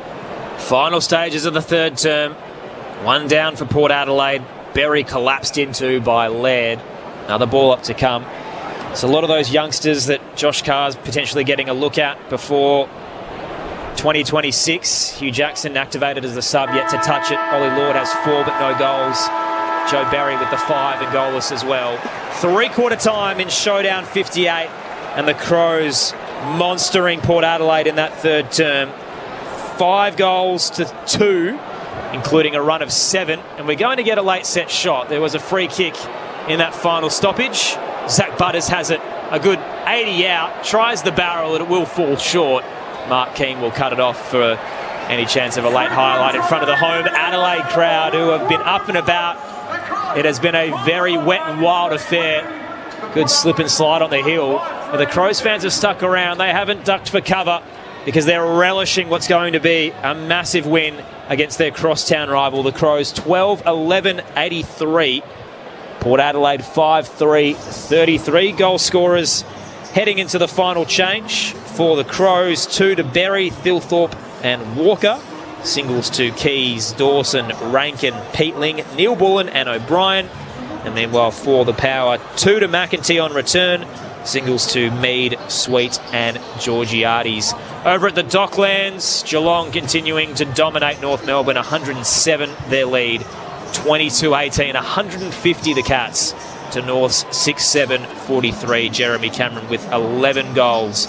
What it all means on the live ladder is that Adelaide is up top. Collingwood to play tomorrow to try and snatch that back. And Geelong sitting in 4th with a pretty good percentage now, 134.8. Plenty still to come across your weekend, including the doubleheader tomorrow. But the final quarter of Showdown 58 coming your way next on ABC Sport. Every day, all around Australia, extraordinary people create moments that inspire. See them, hear them. All you have to do is nominate them at australianoftheyear.org.au. This is the 2025 AFL Premiership season on ABC Sport. McEntee bobbled it towards Curtin, tumbles a kick through everybody. It's rolling to the goal square. Thilthorpe sits back. Keys toes it to him. Riley Thilthorpe! He's good up high. He's even better down low. Adelaide by 6 goals in showdown 58. Taylor Walker gathers. Handball's back to his skipper, who chucks it on the left boot. Snapping is the skipper. Jordan Dawson in game 150. Darcy Fogarty. Long approach at left half forward. Arcs late on the behind line. O'Brien just sat it and waited for it. Checks up. Oh my goodness. That is unbelievable. Who says Ruckman can't kick? Because Riley O'Brien has threaded the needle from the tightest of angles. Another clearance goes the way of Adelaide. Walker, your man Josh Franco was clean. Handballs to Barry on the fly. Shot at goal off the left boot. Very, very nice. This is ABC Sports coverage of the AFL. On your radio, ABC Sport Digital. and on the ABC Listen app. Clean 50-point lead for the Adelaide Crows in Showdown 58 as they search for their 6th win over the Power in their last 8 meetings. They're looking for 5 on the trot in 2025 and 8 of the last 9 as they surge towards September and the top spot by the NDS Saturday night. Adelaide leads 12-11-83 to Port Adelaide's 5-3-33. Aaron Bryans and Tom Wilson calling the action with Premiership Crow Rod Jamieson and 4-time Showdown medalist Josh Franco. Well, Adelaide...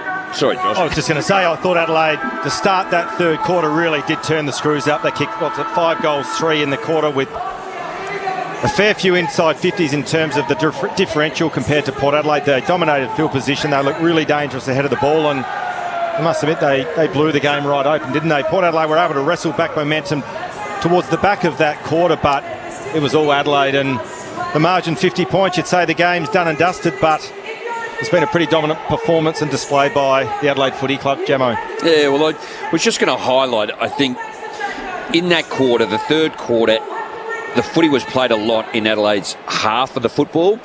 So the numbers there are 62 disposals to Port 25. In Adelaide's forward half of the footy, ground ball gets 28-12 once again in the forward half. Tackles 26-10 Adelaide's way. Clearances 9-2.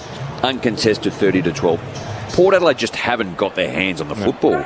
And when you have a look at the tackling in that quarter, 32-22, it was 32-16. So what I'm asking of Port Adelaide is just give me the effort too. Like, once you haven't got the footy, you've actually got to shut these blokes down. But the uncontested football by Adelaide, pretty much for the entire game, they've outnumbered Port Adelaide significantly and have been able to do it in these conditions. So it's 131-85 uncontested footy, of 50 more in these conditions, which I would have thought is probably unheard of when it's been so congested that Port Adelaide have allowed the space for Adelaide to use the football as much as they have. It probably highlights the difference between the two sides, where they sit on the ladder currently, where Adelaide are projected to go, and the work that Port Adelaide has to do to get back to a finals contending team. Now, we usually get asked to vote on the Showdown medal, and we did this year. Liz Walsh graciously declined. So what are your tips at the moment, Jamo and Josh? Because it feels pretty spread. Well, we can actually both talk about it, because yes, you do sign a confidentiality agreement once you are going to vote. So we're not both voting, but for me, at the moment, I'm actually liking Jake Saligo, but also maybe Thilthorpe too, with the influence he's had on the game. Yeah, I'm Thilthorpe. At this point anyway. Saligo had 11 in that third quarter. Adelaide by 50, final term underway. O'Brien down, bounced off the bootlaces of Jones, picked up by Berry, got it to the sub, around the body up towards half forward. Adelaide kicking to the right-hand side of your radio dial. Sins waiting at centre-half back in a puddle. Feel for the ground staff after this one. They've got to turn it around by Friday night. Sin up towards the broadcast wing. Little shallow for Lukosius. Picked up clean by Curtin. Shoots a handball wide to Keane. Adelaide up to right half forward. Fogarty eyed it, rose and brought it down. Great kick. Checks the kick into the 50 to Thilthorpe on the march. Beautiful forward play, and it's Adelaide to a tee. Get the interception, surge off half back, and a set shot incoming for Thilthorpe. Well, I'll tell you what, I don't like the matchup, Bergman v Thilthorpe. He actually lined up on him to start this final quarter. Aerially, he's out-muscled, got too much height for Bergman, and got him on the lead up on that occasion. Riley Thilthorpe was so close to a Showdown medal in round 9, but went goalless in the final quarter and just missed out. He won't make a mistake this time. And he runs up to the front row and celebrates with jubilation. He's got 3 in Showdown 58 and might have his first medal in his young career. Adelaide's up by 56 points to start the final term. Liz Walsh is downstairs. As the rain is just really continuing to just tumble from the sky, Mitch Hinge has started this quarter on the bench, so he's still having a bit of physio work on his hip, which, as we know, he had an issue with last week. He was subbed out of the game last week, still having trouble with it tonight. The Adelaide Oval staff, Aaron, would love this rain here. All they're going to have to do is cut the grass. if it grows in this kind of weather. Oh, look at it. I can't even see a dirt. Imagine if this were played at Princess Park through the 1980s. I played there against Carlton once. It was an absolute quagmire, the entire ground.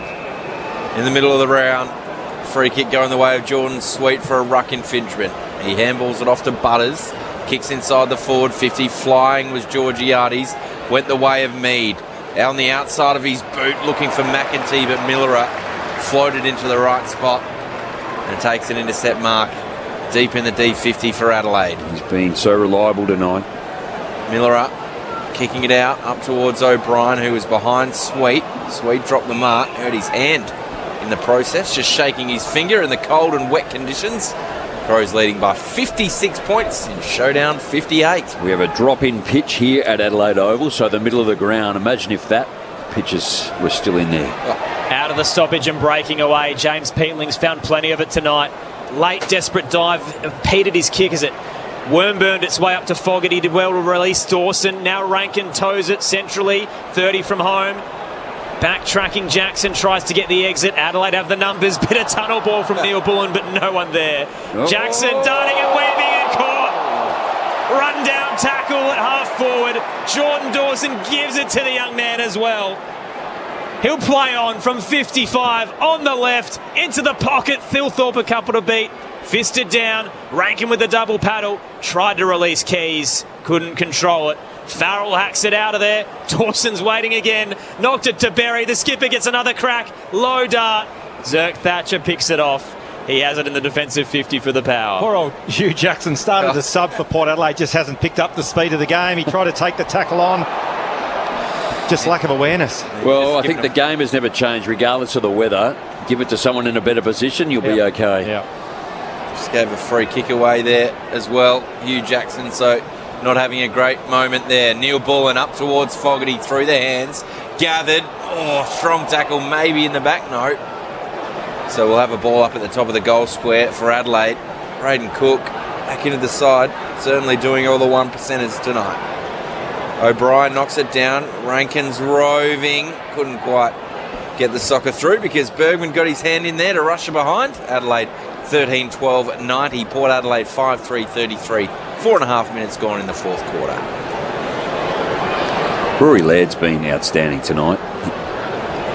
Farrell plays on from the defensive goal square. Long bomb, Lukosius should have taken it. Bobbled out, gets another crack. Check side on centre wing. Central looking towards Georgiades. He couldn't control it off the spin, but Wines was clean. Released the big man. He'll hand it off to Butters. Bouncing Paul Rosie's spear. Something out of WWE from Keane. Got it to Laird. Now Miller back up the corridor. Zerk Thatcher's waiting. Bit of volleyball between the arcs at the moment. Crows by 57. Full time at the Docklands. Geelong by 101 over North Melbourne. So Zerk Thatcher out towards Butters, who marks, plays on quickly looking for Georgiades and finds his chest right half forward. I think what I will say about Adelaide is that they're just so well balanced in every phase of the game. They move the ball well, they defend well, and when they're challenged physically, they can dish it back as well, as we saw on that occasion with Keane's tackle on Connor Rosie. So they enjoy the physicality of the game. They're just a really complete team at the moment.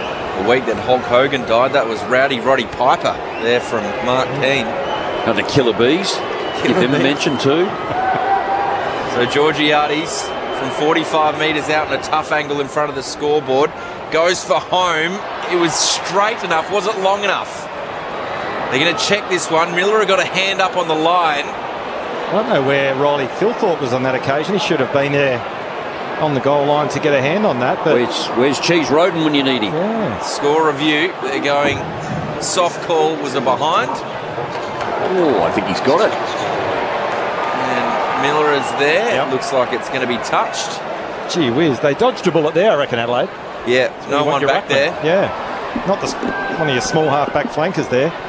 Minor score on the end, 5-4-34, Port Adelaide. Adelaide 13-12-90. Coming up to the 7-minute mark of this final term, and Miller, who got the hand on it, kicks it out of defence. Gathered brilliantly by Peatling, looking for Saligo on the wing. He sort of ducked his head there, trying to fist it to the advantage of Thilthorpe. Goes again, and with a don't argue on Farrell. Farrell goes again, lays a tackle. Not enough for holding the ball. Fell to Alir, who get a quick kick out of defence down the boundary line in front of the Crows bench, and will have a throw in. Saligo did everything right, but the finish in the end, 46,018. That's remarkable. That is an incredible effort in a dismal day weather-wise in Adelaide. The Crows fans, it's not a bandwagon-ish thing, but they're up and about knowing that they're heading towards September, because the crowd numbers the last few weeks have been tremendous. Imagine what Friday night will be. Tossed in, O'Brien down to Peatling. Now Berry brushes off a couple. Little 5-metre dinky kick to Jones, and he kicked it into Peatling, who was running across. Ricochets to the logo. Neil Bullen 2 to beat, lost the footy. Jackson puts his head in and drives into Curtin. Ball up. Jamo, do you start to manage guys like Taylor Walker? Game's over.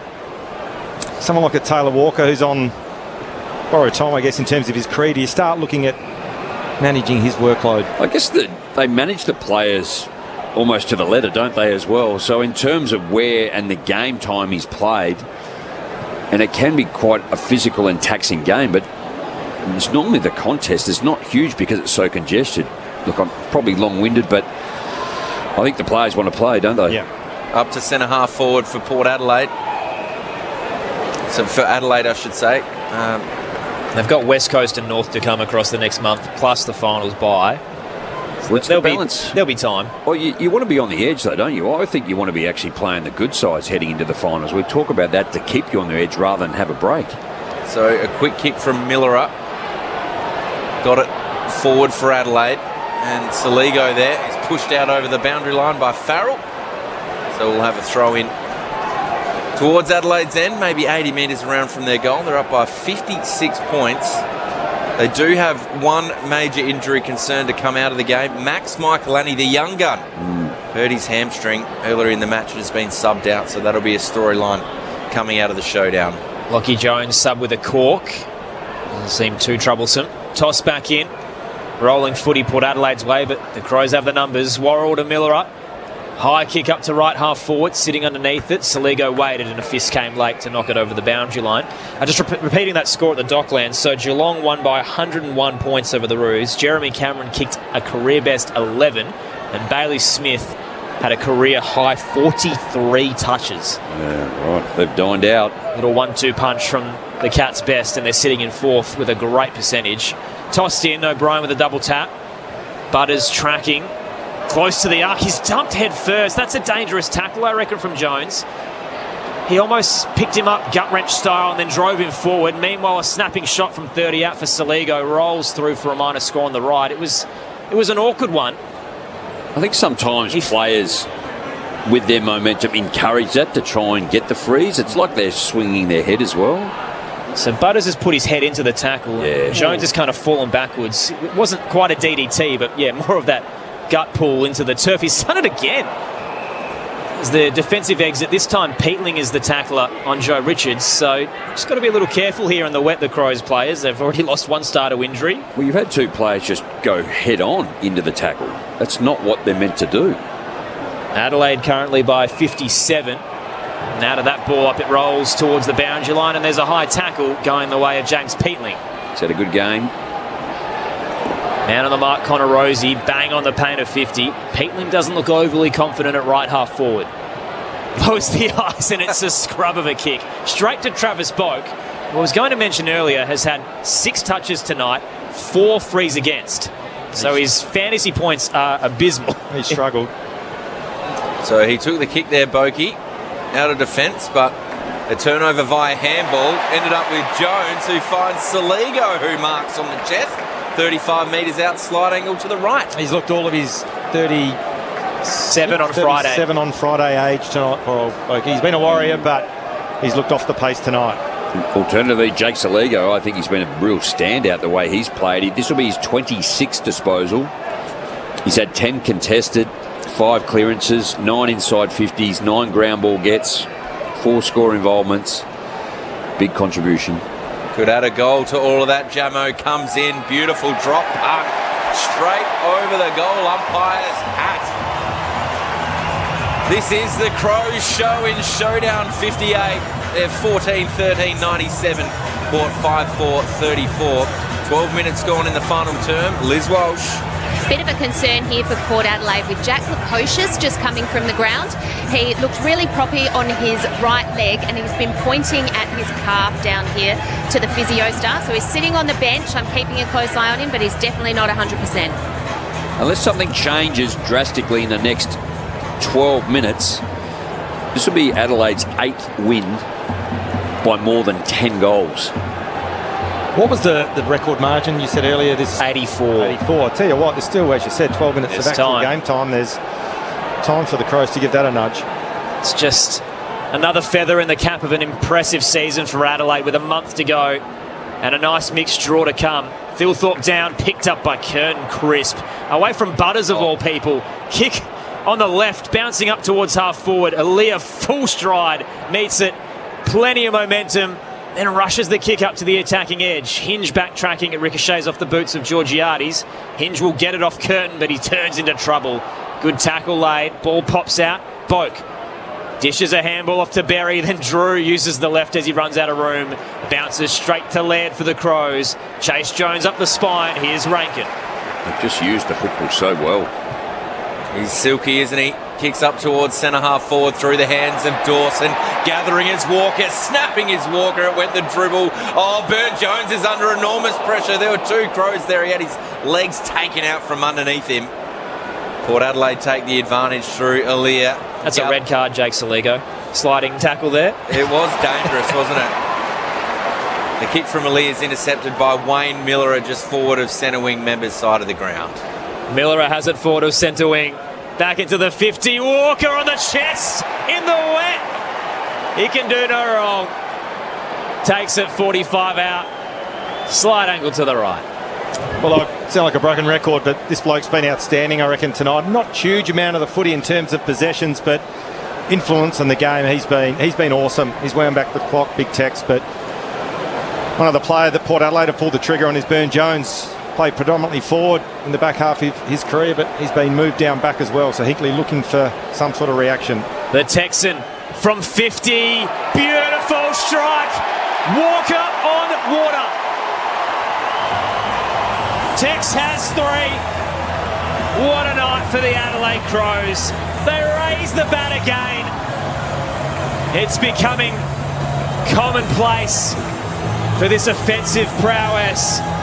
69 points the lead in Showdown 58. 15-13, 103. Port Adelaide 5-4-34. And we've still got 10 minutes to go on ABC Sport. Gemma, can I say one thing? I reckon Port Adelaide are probably thankful it is raining tonight. I'll tell you what, if this was dry, I know it's a mauling as it is in these conditions. If this was dry, it could have been even uglier. I came here tonight thinking that Adelaide would win again significantly, and with the weather I thought it would come back, but in these conditions, for it still to be 11 or 12 goals, it's an absolute monstering. And to raise the bat again for Adelaide. Yeah. It's outstanding. They're going to get another clearance here. Pedler's into the middle of the ground. Hugh Jackson, the sub, did well to win it back. Kicks it up towards centre half forward. He was dealt with there, and he's still down. One to watch a little bit later. The ball in the meantime has worked its way inside Port's 50 up to right half forward. Jackson's back on his feet. I think it's just... Sorry, Tom, I was just going to say, following on from Josh's comments, I just think they've been really physical, Adelaide. There's nothing... Yeah, nothing untoward in that one. No, Dan Curtin dealt with. There's going to be a free kick going the way of Travis Boak at right half forward. It's back teaming down here at Adelaide Oval. 46,000 fans have braved the conditions. A lot of them Crows fans, they'll be happy. So Boak lowers the eyes and he does find a target. And Georgiades has had a sighter from this spot. I wonder if Adelaide will learn from the last time he actually had a shot and put someone a little taller than Wayne Miller on the line. We kicked it straight and it was tucked right on the line, as you said, Jamo. Might be slightly closer here, Georgiades. It has been ridiculous, hasn't it, the amount of rain that we've actually had here. I think for those, I was hearing that I think rain yesterday, today and tomorrow, it'll be the most in like 20 years. Yeah, I haven't seen anything like it. Georgiades from 45. That's no chance. Flying at that one.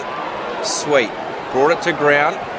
Clean hands towards Boat. Kicks towards the top of the goal square. But Adelaide's defence. Riley Thilthorpe's back there clearing kick. Towards Zirk Thatcher. Tackled by Fogarty. His quick kick inside the forward 50s gathered by Miller, which was outstanding in these conditions. Up towards Walker and Bergman. Burgoyne soccers it forward. Thilthorpe again at right half back. He's doing everything for that medal, Riley Thilthorpe. 3 goals on the night. Kicks up to centre wing. Knocked away over the boundary line. Just a shout out to our rural listeners as well. They've been doing it tough on a very dry summer, and hopefully the rain is reaching you. We like to complain about it in Metro Adelaide, but they need it. They do indeed. Crows by 69. Tossed in, O'Brien wins it down. Sweet towed it off the deck. Buffeted off the ball was Taylor. Ricochets to the centre square. Hinge now goes for the soccer. Picked up by Burn-Jones. There's mud everywhere as he clashes with Neil Bullen. Ball up to come near the centre circle. So it's the 11th time in 19 games that Adelaide has hit a century. They're just so dominant with that forward powerhouse. Defensively, it's coming together as well, as we've seen all the numbers through the week with their intercept game. I just think defensively they've been amazing all year, but their firepower up forward and the margins they're winning by. Yeah, offensively they're a weapon, but defensively they're equally as impressive. Knocked down by Sweet, socket off the deck there by Rosie. McEntee gathers it at centre half forward, was taken to ground by Laird. Miller on the hands and knees, handball towards Pedler, chucked it on the right boot at centre half back. Sitting under it was Sweet, knocked it down. Clever soccer by Neil Bullen out towards the boundary line. Foot races on here. Saligo's been good. He threw that over his head with that handball in front of Bergman, and Burn-Jones gets it out over the boundary line. Liz Walsh, question without notice. How's Jack Lukosius looking down there? Yeah, I am actually not as concerned with Jack Lukosius as I am with Hugh Jackson, who's just come off in the hands of the doctor. So let me come back to you. I'll keep an eye on all of that. She's keeping busy in the wet, Liz. Tossed in, tap, beautiful, straight to Sin. Charges out, but his kick is miserable. Bounces across, picked off by Cook, who's looked all right as one of the later inclusions. Wasn't originally in the 22. Mozzed his kick, though, as he tries to find Curtin, and it rolls over the boundary line. So if you're just joining us, Max Michaelani subbed out with a hamstring issue. Lockie Jones a corked leg. Adelaide's up by 69. They dominated early, but didn't cash in. 3 goals, 6 in the first term and just a 5-point lead, but kicked 7 unanswered across half-time and never looked back since. Port tried to move the ball forward. Miller cuts it off, rolling towards the centre square. He's collared. Logan Evans reckless. Free kick. It's just staggering. The umpire was like 2 metres away, and the umpire that was like 50 metres away has called that free. So they've worked it to Laird, now to Curtin at centre wing. They ultimately got it right, though. On that left boot, up towards right half forward. Zirk Thatcher and Walker came to blows. Riley O'Brien cleverly socketed this deep into the forward 50. Burn-Jones, it's tough because it's muddy. Saligo gets the boot in there. This would be a special goal from Jake Saligo! What an effort! His second, and he's emerging as another contender for a showdown medal. Adelaide 16-13, 109. Port 5-4-34. Into time on in the fourth term. Liz Walsh. I'm yet to get proper confirmation from Port Adelaide, but Jack Lukosius is sitting on the bench here with his training jacket on. I can't see any ice on any legs or anything like that, but I'm not sure he'll be coming back on if he's got that training jacket on. What a celebration for Adelaide's coach Matty Nix as well tonight, celebrating his 300th game as a player and a coach in the AFL. Played 175 for Sydney, had a little more hair than he has tonight, but 125 games as the senior coach of Adelaide. And I reckon Darcy Burn-Jones would like his time again with that ground ball. Under no pressure, just fumbled, slipped through his fingers, and Adelaide by 75, and the record's on the cards of 84. Out of the middle, Butters rolls it up to left half forward. Miller to meet him, tried to combine with Taylor, ran out of room. Kick smothered as it ricocheted off Evans. Was it his foot? No. Boundary throw in to come. The thing as well, Gemma, as impressive as Adelaide have been, Port Adelaide they'd be scratching their head after this. In these conditions, to have 29 scoring shots, kick 109 points, and only score 34 themselves currently is really disappointing. This is absolutely why Liz Walsh said no thank you to the Showdown medal voting this year, because she copped the Jordan Dawson after the Siren one a few years ago, and that was tricky enough. And then you've got to deal with Saligo and Thilthorpe tonight. I don't know how you figure out who's the best of the two. Free kick out of that stoppage as it came off a crow over the boundary line, and Connor Rosie will take it, and he's almost got body paint. He's just covered in brown. Wet night at the Adelaide Oval. Connor Rosie towards the 50. O'Brien floats across with the double fist. And it gets me thinking as well, is Josh Carr taking over a poison chalice at Port Adelaide? I don't know. I just don't know where their improvement comes from. There's a lot of senior players out of the side. Horn Francis comes back in. Pau Pepper they won't see next year, I wouldn't have thought. Radigalia. Yeah, Horn Francis, Sam Pepper, Todd Marshall, Radigalia. I mean, there's 5. Let's say there's a line there, but there's not a whole lot that's going to come back in after that. So they've got a little bit to do over the summer. Drew handballed at centre wing. Gathered by Peatling. Gets it back to Rory Laird. Snaps around the body. Pedler was flying. Saligo clean. Well, some people can't do it, but Saligo can. Neil Bullen directs some traffic and finds the chest of Keys. He marks 40 metres out on a 45-degree angle. We speak about the players that have come to Adelaide, but Alex Neil Bullen, last week's game, 31 disposals. You can just see the way he just gets after it defensively. His work rate from all parts of the ground, and put the footy in one hand, and he was actually calling Darcy Fogarty to lead forward. He kept running back, which then created the space for Ben Keys to take an easy mark. In comes Keys, rolls around for the journey, hits it nicely, and slides it through for his second. They are putting on an absolute show in Showdown 58 Adelaide. It's a procession over Port now.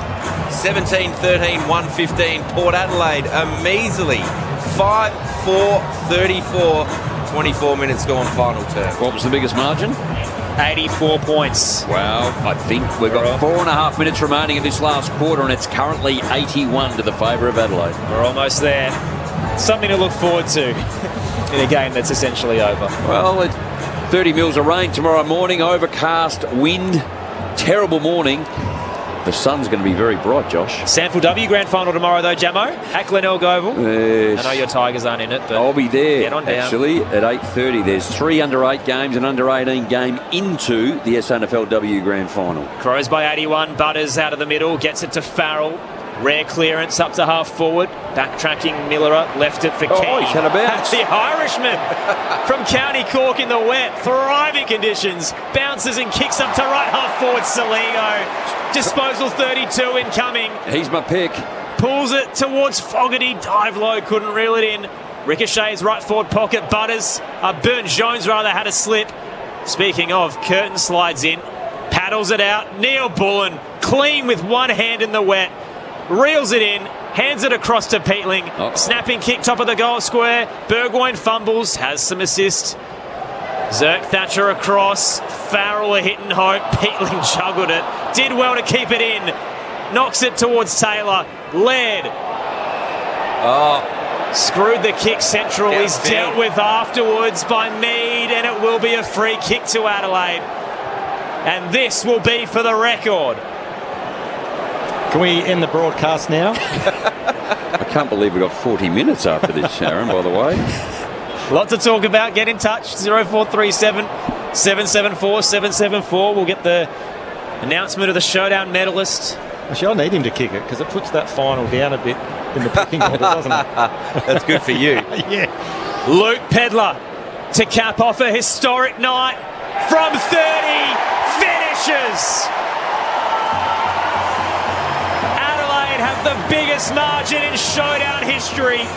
They're up 87 points on Port Adelaide in Showdown 58. 18-13, 121 to the Powers, 5-4-34 on ABC Sport. Well, Jim, I've been, without harping on it too much, really disappointed with Port Adelaide. I reckon they haven't given a yelp other than probably a patch in that second quarter, but it probably goes back to what I said a couple of minutes ago. You add a Marshall to this side tonight. Maybe Radicalea helps. Horn Francis definitely does, but I don't know. I just don't see where the real improvement comes from for this side to really push for finals. I think Jack Lukosius, for me, is probably a little bit disappointing. I mean, he's had his challenges, but, I mean, he's got enormous talent. Yeah. But, I mean, it's only one night, but maybe he needs another summer to get himself right. Sam Berry goes the 1-2 to Curtin. Kicks inside the forward 50. Cook marks. Rolls around, kicks it up towards the top of the goal square. Fogarty at the top on the chest. Wow. So Adelaide were 2-6. And from that point on, they've kicked 16-7. Look at Braden Cook. That was just an absolute bullet in these conditions with that football to find that target, lining up for their 7th goal in this last quarter. Fogarty gets another one. The best set shot in the game.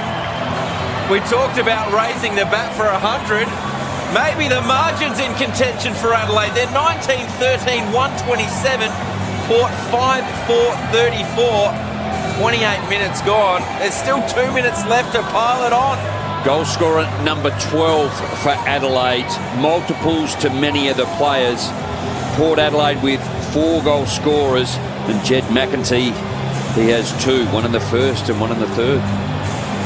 Just the ease with which Adelaide have done it. Just having a look at the bench. Unbelievable. Riley Thilthorpe, Jordan Dawson, Isaac Rankin, Taylor Walker. There you go. So there's the management. Saligo's had another 10 in this quarter. I think he's got the medal all over this. He'll be a 2-time medalist if so. Won it in Showdown 55. Adelaide by 93. It's a record here at the Adelaide Oval. Out of the middle, Wines toes it to the eastern side. Richards tracking, Jones behind him with the tackle. Burne-Jones picks it up for Port. Quick kick up to right half forward, but Laird is waiting. Ken Hinkley said during the week, I won't miss showdowns. As much as everyone says they're good for the state, they're not good for the coaches. When you lose in this town, you drive in the dark at night. When you get in the car, you don't drive in daylight. Like it's not daylight savings. It has played out exactly as he envisioned. He mentioned during the week that Adelaide's the best team in the league. I think he knew what was coming. Aaliyah picks it up in defensive 50 and is mauled. Adelaide are everywhere. Taylor rolls it to Saligo, snapping around the body. It'll sit up on the goal line, and the mark is taken. Ben Keys. It's a gimme for him. Well, take your time, please, Ben. Here he goes. He's played on. Ben Keys opens the angle, and the Adelaide Oval roars. 3 for the Malcolm Blight medalist. Jake Saligo has 12 touches in the final term, 2 goals and a couple of assists to go with it. Give him the medal now, and Riley Thilthorpe's probably the only man out there depressed by it. Adelaide's 2013, 133. Port 5-4-34.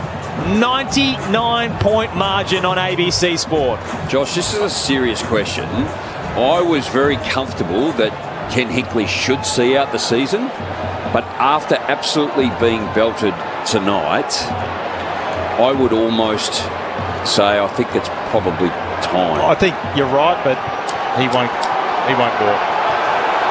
How many games are left? 4 after this one. 4 to go. You can hear the Crows crowd roar. There's a minute left. They're up by 99 points in a showdown. Free kick goes the way of Port Adelaide. They take it advantage. Rosie up towards centre half forward. Another free kick to Port. So Drew's got it at centre half forward. They might sense it as well, the Port Adelaide players. Deep inside the forward 50. The fist is in there from Keane to Worrell, who gets it through for a rush behind. So Port are 5-5-35, Adelaide 20-13, 133. The crowd want it. There's still a chance. The crowd want it. There's 35 seconds left. They want to stick a fork in them. It has been an annihilation and a diabolical performance from the Power. They're not going to get 100. Clearing kick from Worrell's picked off by Burgoyne at the attacking edge. Clock running down. Burgoyne sends them inside 50. Pat converges, off hands, front and square. Taylor, maybe one last hope. Caught in the tackle, ball rolls out. Curtin kicks up towards the broadcast wing. Flying Pedlar in the one-on-one with Farrell. Hits the deck. Burgoyne again, tackled by Pedlar. Holding the ball. Go, Adelaide, go! Quickly they play on. They realise the occasion. Saligo picks it up. Hands it to Fogarty. Siren. It's a showdown shellacking. Adelaide crushes Ken Swansong with a historic 98-point win in the state's greatest game.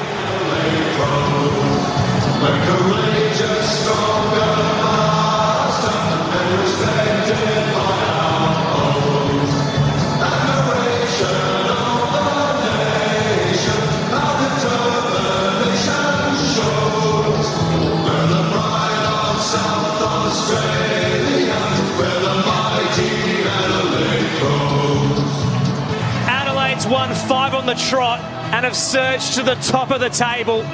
It is a disaster for Port Adelaide, whose season was already over, but is now well and truly in the bin. Ken Hinkley will face some serious questions on a historically low night. He said he wouldn't miss showdowns. A lot of Port fans will wish that they won't see one anytime soon.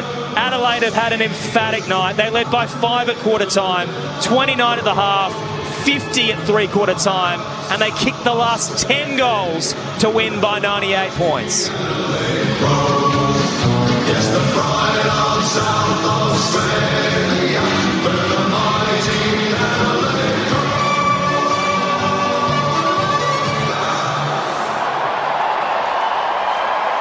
They turned out in droves on a miserable night in the festival state. 46,018, and none of them moves an inch in torrential weather. It was underwater at times, it was muddy, it was slippery, it was sloppy, but Adelaide just looked clinical throughout. Their maturity has shined, and they've sent a message to the rest of the competition. They are well and truly a threat as they raise the bat for the 11th time in 19 games. What a night. Josh Franco and Rod Jamieson to break it all down on ABC Sport. Well, Gemma, I must admit, I don't know what to say. From a Port Adelaide's perspective, really, really disappointing performance. And I guess we'll talk more about that in the wash-up. But Adelaide were super impressive. Watched them closely this year. And again, I know it sounds like I keep repeating myself, but their balance in offence, defence, contest, physicality, their ability to move the ball. They've got the best forward line, the most dynamic forward line in the competition, and they are a real threat come late September.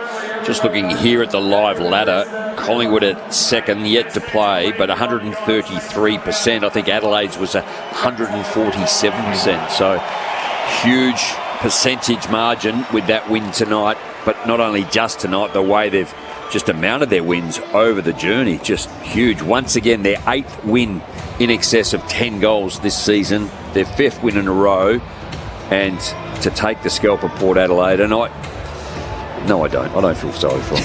I was going to say I do, but I don't, Tom. There'd be a lot of sore and sorry Port Adelaide fans across the state this afternoon. Back in round 9, when Adelaide won by 5 points, Riley Philthorpe kicked 3 goals up to the final term before Connor Rosie had an emphatic final quarter and managed to snatch the showdown medal out of his grip, out of his mitts rather. And again, Riley Philthorpe has had a tremendous night where he's kicked 3.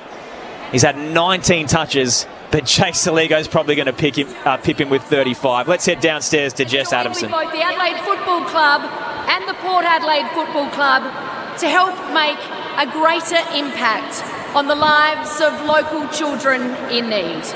This partnership sees both clubs compete to hold up the prestigious Variety Showdown Shield. The Showdown Medal will be presented to the player judged best afield in tonight's game.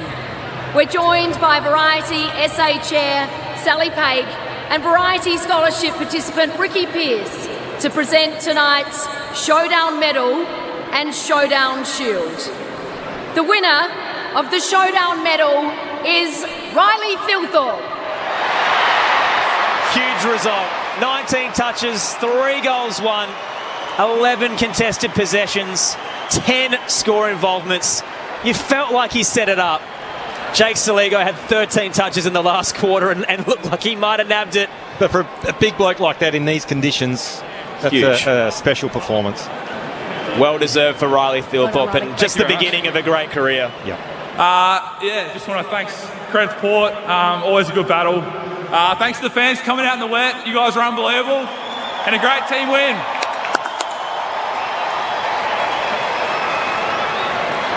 Congratulations to the winners of Showdown 58, the Adelaide Football Club. And the shield will be lifted by Jordan Dawson. To be presented with the Variety Showdown Shield. A historic night at the Adelaide Oval, a record win. We saw it in the Q Clash earlier with Gold Coast defeating the Lions by 66. Adelaide by 98. Competition against you boys. To our boys, unbelievable fight. I mean, we always bring it, but in front of the home crowd, it's unbelievable as always. Thank you to Variety, such a great charity and great cause. Let's go again next week.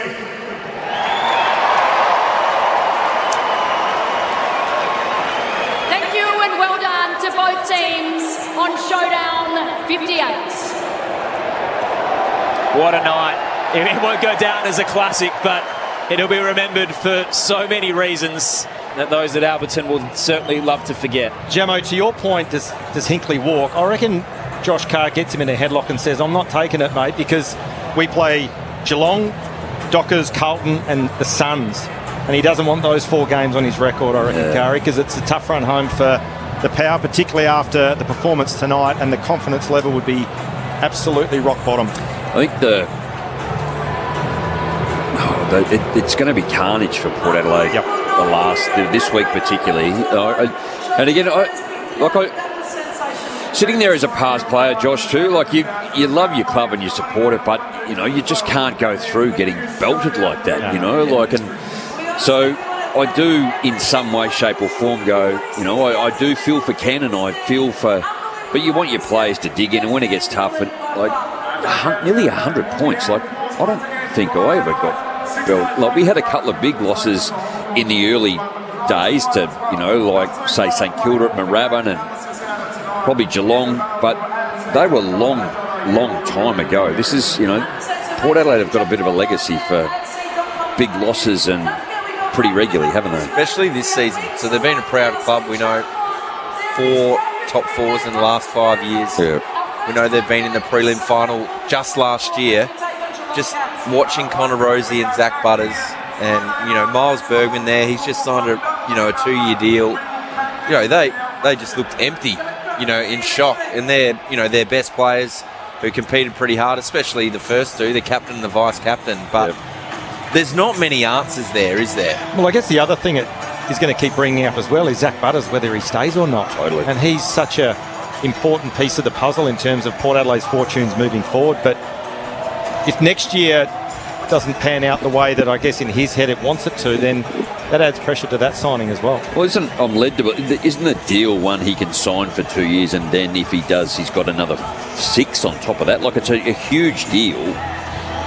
But where I feel for Ken around this, like, this is his 13th season. He's actually taken this side into the top 8 on 7 occasions, and he's taken them to top 3 on 4 occasions. So he's got a 60% win-loss record across 13 years. I think that's a monumental and outstanding outcome for a coach to take a club for as long as he has to those numbers. But it's just gets to the end and you deliver up something like that. Yeah, it's hard. I mean, going into this season after John Longmire left Sydney, so that 12-year period, it was only Chris Scott and John Longmire who had better coaching win-loss percentage records than Ken Hinkley. So, and we all sort of accepted the way that the club spoke in the mid-season break that he'll definitely coach to the end. We've sort of been seeing that. We talked about in the pre-game. He's on a bit of a swan song. He's, I won't say laughing it up in the media, just, telling stories and quite reflective.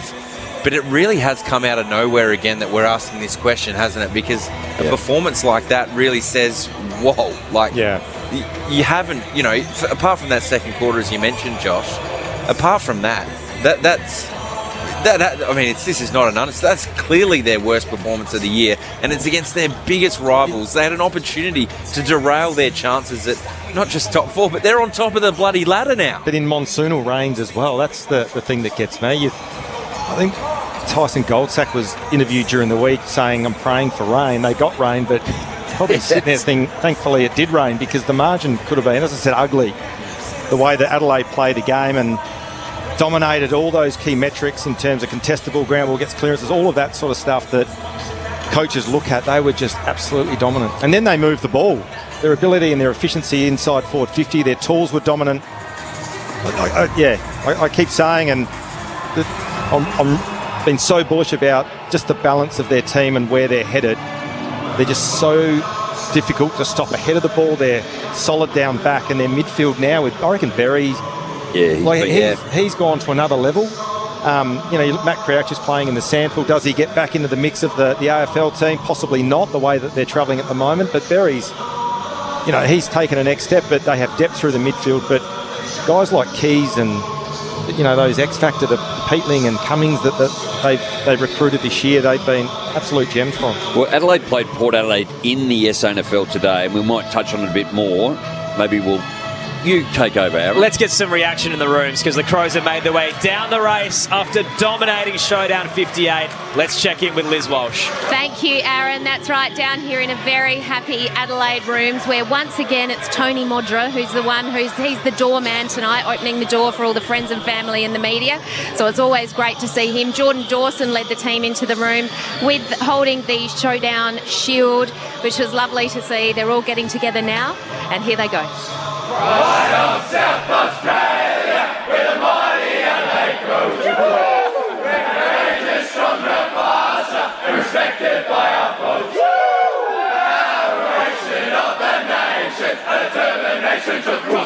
With pride of South Australia, with the mighty Adelaide Crows. There you have it, a very happy Adelaide team. It's hard to know who sang that song the loudest. Was it Riley Philthorpe or Taylor Walker?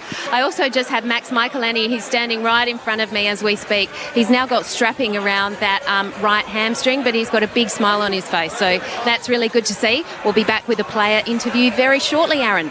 Great to see young Jack Robertson in there as well, who ran out with the team. Part of variety and this occasion is that he's an avid Crow supporter, has been at every game since the age of 4. Was born with bilateral microtia atresia, which is malformed and closed ears. And thanks to variety, he actually travelled to LA, became the first patient to receive 2 3D printed ears, and they got to run out with the Crows this evening. And what a performance it was. 98 points, a historic win for Adelaide, their biggest ever margin comfortably. Riley Philthorpe, the Showdown medalist, with 3 goals and 19 touches as well. I've done a couple of things for variety, and I think a lot of both clubs have, and just what they do for the work for, I guess, children that need a lot of help from a whole variety of backgrounds and history and ailments and what have you. So in South Australia particularly, they are significant, and a lot of people in South Australia get behind it. I did the bash last year, which is sort of everyone has a lot of fun with cars, and you travel around the state, you raise money and have a lot of fun doing it. So Variety are a wonderful charity and a wonderful cause, and good support of this. Great occasion for a really big night, and we'll talk a lot about more about Ken Hinkley and Port Adelaide and their direction moving forward. But the tale of the night is Adelaide, and just once again they've won 8 of their last 9 games now, and the only loss they've had in the last couple of months was to Hawthorn by a couple of points in a game they should have won and let it slip, and they get them in 6 days on Friday night. And Geelong was at round 5 as well too, so their margins that they've lost by are only less than a goal, or certainly less than 3. So, they're enormously competitive. And to extend to the depth, Josh, as well. So Adelaide played Port Adelaide in the SANFL. Adelaide got up by 15. Lockie Murphy had 24, kick 1 goal 2. Matt Crouch had 36 disposals. Harry Schoenberg, 28. Luke Nankervis, 26. And Sid Draper, 30. So there's been plenty of players with the depth that are healthy that are underpinning, certainly in the SNFL and Adelaide at this level. Let's head back downstairs. Liz Walsh in the Crows rooms. Yeah, thanks, Aaron. I'm actually here with Crows midfielder Jake Saligo. Jake, incredible win. How do you put all of that into words? It's definitely a tough one. The conditions are very wet, as you can tell. The ball was very slippery, but we're just happy that 46 or whatever 1,000 fans rocked up tonight. So we're super proud to call them our fans. So really happy. Well, how did you deal with the conditions? I mean, there was a lot of talk before the game that the rain would sort of be the leveller, and you've obviously got your 3 tall forwards. That didn't seem to stop them, did it? No, they've been going well. The three-headed beast, whatever they call it. So, we sort of keep little and just go for next week now. What about your own game? You had 30 touches, you kicked 2 goals. An excellent performance from yourself as well. No, it was just nice to find a little bit of form. Sort of, it's a long season, so I've been trying to work on my consistency. But I was happy to put out a performance tonight, and the likes of Bez and Pete's in the midfield and Dawes. It was just nice to get a win on the board. Well, let's head up to our experts for some more questions. We've got Rod Jamieson and Josh Franco, and I reckon Rod Jamieson, he thinks you probably should have been the showdown medalist, just quietly. Yes, Jake, Rod Jamieson, well done. Huge second half particularly, but we've spoke up here a lot about the balance of the team where it is right at the moment, right across the ground, and how the depth in the SNFL is underpinning, I guess, how you're playing at this level. Yeah, 100%. You can see in the curtain raiser today we had like City Draper, Harry, Matty Crouch is back, and they're all performing well and putting pressure on us mids, and everyone's sort of trying to play their best in their roles to keep their spots. So it's a healthy competition at the moment. We're really happy where we're at right now. I think your midfield work is outstanding too, but the back line, how good have they been? Particularly tonight, Wayne Miller is so clean marking, but what about Mark Keane? Like, in these conditions, this is his A-Wood. Yeah, 100%. It doesn't come as a surprise though. They put the work in. Kenny, in the pre-season has been working on his marking and his decision-making, and I think it's the best it's been in his career. So he's only played 50 games. So Wazza as well, and all the backs, the whole 6 of them, they've been elite so far. And it's just been nice to get a win, like I said before. Jay, congratulations on the win in your game. I thought you were outstanding. I have to ask, is the very first centre bounce when Bergman kicked the other way, have you ever seen that in AFL before? Mate, I've definitely thought about not doing that a lot of times. Like, it is hard at times, but it definitely helped because it hit Fog right in the tit. So I'm pretty happy. No, well done. And look, just another question in terms of the trajectory of the Adelaide Footy Club. Do you start to dare to dream about how it looks come September and running deep into finals, or do you just keep it 1 week at a time? I know what the answer's going to be, but surely there's a part of the playing group and individually where you start to project how the season could pan out. Yeah, you probably know the answer to this one. It's definitely 1 week at a time. We've gone with that philosophy from the start, so we've just got to keep on doing that. But he's definitely looking to the future a little bit, but 1 week at a time. Sorry to be cliche there, mate. No, that's all right. Look, Jake, obviously the showdowns are big games. Were you a little bit surprised with the lack of resistance from Port Adelaide tonight? It's a hard one. It's a very hard one. We knew they would come out and for Ken Hinkley's last game and bring the contest, and we thought they did. Fortunately, we're just on the upper side of the game, which we're pretty happy with. And the boys all played their roles, which is nice. We got the win. Jake, it's Tom Wilson. It's a record showdown victory, so 98 points. How satisfying is it to win in that way against your biggest rival?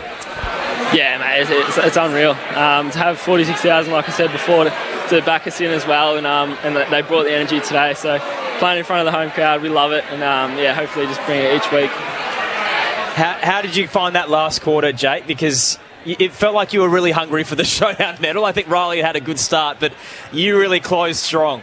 I thought Riley was unreal all day. I probably had a few junk time goals, but I'm super proud of him. He's one of my best mates, and super proud to see how well he's going this year. It was a nice race to keep us invested in the dying stages when the margin had blown out. Hey, Ken Hinkley said during the week that he won't miss showdowns when he wraps up. Do you love them? Is this the top tier for you outside of grand finals? Yeah, 100%. I'm a Victorian boy.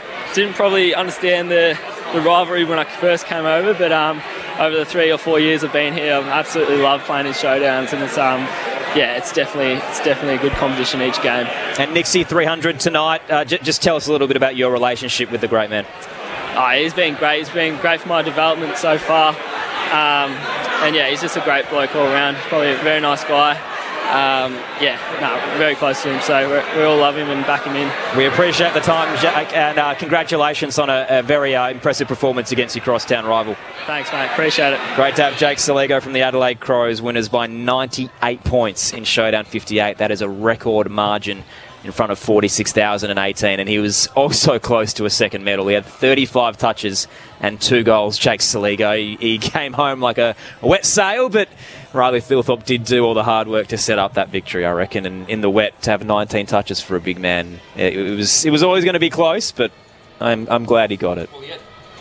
He had 24 disposals in the second half, Jake Saligo, and kicked 2 goals. So his impact in that second half was tremendous.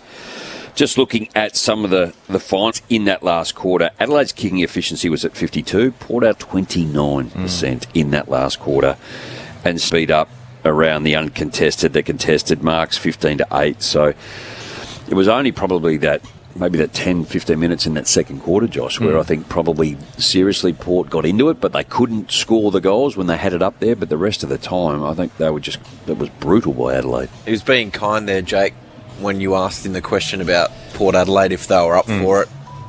He answered in the right way, saying how much they love the rivalry. They've won 5 of the last 6. And they get the ledger to 30-28. You can see, you're watching them celebrate, and we saw how, defeated the Power were and empty they were inside, the way they celebrate with Jordan Dawson running into it. Without doing it, they're absolutely rubbing it in, I reckon. And so they should. Yeah. They really should. Because that type of performance, the wet weather, and they're still peeling off 133 points and restricting your biggest rivalry on a game surely that they could have got up for Ken Hinkley, just the 35 points on the board. Well, I think on that as well, and you sort of put yourself in the shoes of those 22 Power players, or 23 that played today. I reckon there'd be a few of them thinking, I wish that was round 24. Yeah. Our last game. We've still got 4 rounds to go. And that's the challenge now, whether it's Ken Hinkley still coaching to see the season out or Josh Carr takes over next week. But it's a monumental task to get some respectability in these last 4 games because they threaten to be big losses. They go to Geelong next week. Yeah. I mean, seriously. Yeah. And look, No. Let's get some reaction from Port Adelaide after losing by a record high margin, 98 points. Liz Walsh has made her way across. Thank you, Aaron. I'm here with Ollie Wines. Ollie, a really tough night tonight. How can you put that one into words for us? Yeah, I think it shows the difference in the two sides at the moment. They're a top 2 side and one of the best in the league, and we're just nowhere near that standard. So I think momentum was against us in that last quarter, and they just ran away with it. We probably played pretty well for the last 15 minutes of that first quarter. Apart from that, they were just clearly the better side in all facets. They played the game like it was dry, and we played the completely opposite way. So yeah, it is what it is, and we've got to live with it and see what we can get out of these last 4 weeks. If I have this right, you've just come out of a team meeting. What was Ken Hinkley's message to the players? Yeah, there's a little bit of what's to come over the next month and what we can achieve, and you as an individual, what you can get out of the remaining year, and just the reality of where we're at the moment, where we sit, and what comes with that. So some little things we can take away, but I'm sure Monday we'll look at this a little bit more in depth and learn from a really good team. You're standing in front of me absolutely covered head to toe in mud. How difficult were the conditions, and did they play a role tonight? Yeah, but both teams had to play in them. I think they're the most torrential conditions in terms of the ground surface and the water and ground level. But, to their credit, they didn't really take them into account in their hands, and their run from behind and their ball use was like it was dry. And us, on the other hand, we were probably too much the other way, and we were slamming on the boot and just being a bit rushed and not getting any quality out of our ball, and they were able to intercept and go back at us. Let's head up to the box for some more questions from the experts. We've got Rod Jamieson and Josh Franco. Ollie, you mentioned that the standard of Port Adelaide's nowhere near the Crows at the moment. What do you put that down to? Is it confidence? Is it an ability level or ability differential and talent? Like, where do you put that, I guess, the differential in standard? What do you put that down to? Oh, it's a number of factors. I think you look at our injury list at the moment, there's probably 6 or 7 guys in our starting 22 not out there. So that's obviously a factor. And that brings guys in for opportunities to play, and perhaps they're not at the right level or in their maturity as a footballer, they're not at that level to be able to play AFL. So that can be a factor. But also, I guess, you know, we've been in their position before, chasing top 4, chasing a top 2 finish to get that first home final. And it's really hard to stop a team like that has so much momentum throughout their season, and despite it being a showdown and really built up, and you know, we were full of beans running out, sometimes that can overpower you. And just the last one from me, mate, do you consider Adelaide to be the real deal? Are they capable of going deep into September? Yeah, look, I'd be an idiot to say they're not the real deal. I think you've seen the proofs in the pudding over the last month. They've, you know, gone to Melbourne, they've gone away and beat teams, and obviously they've made Adelaide Oval a bit of a fortress to them. So, yeah, certainly they're well on the way, I think, to locking up probably a top 2 finish. Ollie, I've got to ask you about the build-up, because it was fairly contentious, where in the past there's been a bit of animosity between the two sides. It is one of the greatest rivalries in the game, but it didn't feel like the emotion was there this time, as Ken Hinkley kind of relished in his farewell tour and more reflected on his time with Matthew Nicks and how he doesn't like showdowns at times. But it didn't feel like there was that emotion in the build-up. Did you feel that as a playing group, that maybe you weren't as riled up as you could have been in the past? Not really. I think you probably just see external, and I think players that come out in the past, they sort of get knocked back when they show a little bit of personality and a little bit of flair in that way. So guys from both teams are probably a little bit more conservative with what they say during the week these days, because, you know, they don't want it to blow up. So certainly for us, we know how much these games mean, and we want to beat the opposition, and you know, unfortunately they were much better on the night. What has it been like in the last few weeks with jovial Ken? Has it changed the attitude around training or how you approached the last couple of games? Not really. I think it's been business as usual. Ken brings a lot of energy, and you know, he knows it's coming to an end here for him, and he's trying to leave no stone unturned and do everything he can to try push us for wins for the remaining season. As I said before, we had a brief chat after the game about maybe making some goals as an individual to see what you can get out of the rest of the year, because despite not being able to play in September, you know, there's opportunities to get better as an individual and get ready for next year. So I'm sure that'll be something we'll look at this week. That's the message from Ken to the players, Ollie. What's the message to the fans who've endured that tonight? Yeah, look, we're at the moment, we're a bit of a low point as a football club, and we're going to have to rebuild, and we've got the best fans in the league who stand by us thick and thin, and we love some criticism at the right time, and we understand that'll come. They're with us through the tough times and through the good times, so we've got to ride the highs and lows, and we will continue to do that for our fans and turn up each week and give our 100% for them. Ollie, thanks for fronting up on a really difficult night, and hopefully you can regroup and do your best against Geelong next week. Thanks, guys. Great to have Ollie Wines after Showdown 58. The Crows winners by 98 points. It was a record margin for Adelaide, an emphatic night. There was a little bit of a fight back from Port Adelaide in the second quarter, but they weren't able to convert. Adelaide kicked 7 unanswered goals across half-time and the final 10 of the game. They raised the bat for the 11th time in 19 games. And Ollie Wines speaking there about, I guess, what is left to gain for the rest of the year. Look, I think when you strip it all away, Port Adelaide just aren't good enough, and they're not at the level that Adelaide are at. And that doesn't excuse a 98-point loss, but I think Ollie Wines summed it up. They're just not at the standard with which Adelaide play at currently. And again, I go back and I think, and you look at the list, and Jamo, you quoted some numbers of the Adelaide reserves, the sample team today, getting big numbers. They're all mids. So obviously you mentioned Matt Crouch coming to an end with his career. Who were some of those other players? Nankervis played well. Yeah, Schoenberg. Murphy. They've got guys that are playing really well in the SNFL, and I don't think at this stage Port Adelaide, again, albeit they've got quite a few injuries, they don't have the level of pressure coming from below, and that's probably a bit indicative of, and symptomatic of where they're at currently. I think Dylan Williams was the one. He's played, one game this year in the seniors. He kicked 6 today in the SANFL. Mariah's 22, Loren's 35, but they're still young. You know, like they're not the ones that are going to step up and probably change the game. But I think the other thing as well, and that's where they would be like hugely disappointed with guys like Finlayson.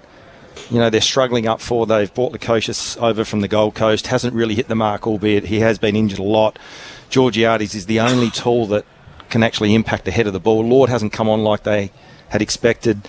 So at the moment, there's some holes in their list. And they don't really have a lot of capital to work with either, so no first-round pick heading into this year's draft. I did ask you at the start, or at least early in the broadcast, Josh, about Travis Boak, who turns 37 on Friday. When he's played, he's actually been pretty good. His average is around 20 touches. He was pretty poor tonight in his 33rd showdown. Out of contract, has been in and out of the side due to injury. He's probably not going to reach 400 even if he does play on, but can you see him going another year? I can't, to be honest with you, and I think if you ask Travis Boak, he'd probably sit there and be desperate to play again, but I think they've got to make the call. Now, he's been an absolute unbelievable player, probably the best player that's ever played at Port Adelaide in terms of longevity and the level with which he's able to play at. But my fear, again, when you talk about the list and the holes they have in the list, playing and keep rolling out of Travis Boak at 37, they're not in the premiership window. And what he does, he stops Port Adelaide, Josh Carr, being able to develop a young kid. So if he, the last couple of years, and if he's playing 30, 40 games, that's 30 or 40 games they can't get into somebody else. And I know it's harsh, but that's the reality of the business we're in. It's a cutthroat business, and that's taking nothing away from the absolute superstar that he's been. But I just think if you roll Travis Boak out again, it could be one of those where you go one too long, and then it doesn't look great and not a great way to finish your career. You certainly keep him around the club, which I'm sure they would want to do. He'll be sought after in some sort of role, but I don't think him playing is contributing to Port Adelaide getting better. No.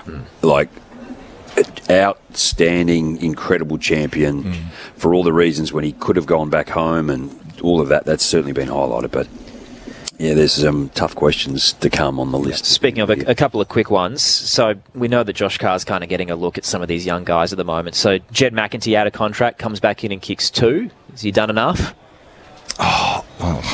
We've still got a month to go, but yeah, look, I think they're like him or a Williams, those sort of, and a Burn Jones, they're all the same type. Hugh Jackson was the sub and didn't really fire when he came on with basically a half to go. I think he's been given a game and an opportunity through injuries, and I think he's shown enough to hang around.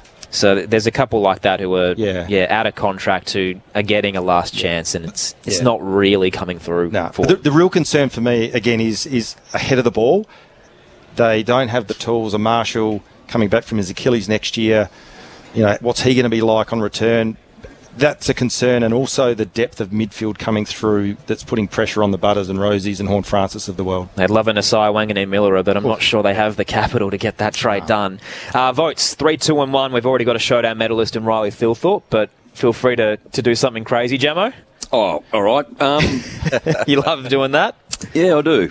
I think I'm going to go 1 vote, Wayne Miller. I thought his game tonight in the back half he was just so secure when he had the footy in his hand. Maybe a special mention to Zach Butters, like he's still 34, up against it, and continues to stick his head over the footy. I think you can't go past with such a significant win. I thought Peatling's game in the middle and his run with roll, and he continued to win the football, contested. He ended up with 26. And I'll go against the grain a little bit here. I thought Riley Thilthorpe's game was outstanding. I really do. But I thought Jake Saligo's game consistently was outstanding, and particularly in that second half. And like, you could probably have 10 players that could have won votes tonight. But so who are you going 3? Saligo. Saligo and 2 to Thilthorpe. Yep. Is that the go? And then 1 to Miller. Well, I said no, James Peatling, actually, James Peatling. 2. So none for Thilthorpe. You want to think about that again? No. The showdown medalist doesn't make your top 3? I said you could have. I said you could have 10 players. I know I could win the encourage some votes. craziness, but that's a little wild from you, Jamo. But You told it me, is what it is. You told me to go crazy. It's your right. Saligo, And Peatling, you and dropped Miller it on me too, by the way. 3, 2, and 1. If there's any changes, we'll let you know. Oh, well, Riley Thilthorpe 4. Still a couple of games to come as we wrap up your weekend on ABC Sport. Richmond and Collingwood at the G from 1, St Kilda and Melbourne at Docklands from 3 p.m. Eastern. You can hear it all on the ABC Listen app. It kicks off with AFL Sunday tomorrow from midday. Over at the Docklands, Geelong had a big win. Speaking of monster margins, 101 over the Roos. Jeremy Cameron kicked a career-high 11. He is surging away in the Coleman, and Bailey Smith had a career-best 43 touches. Here at the Adelaide Oval, it's all about the Crows. They've won 8 of the last 9, surging towards September, and they're in top spot with a record 98-point win. Thanks for your company. We'll see you tomorrow on ABC Sport.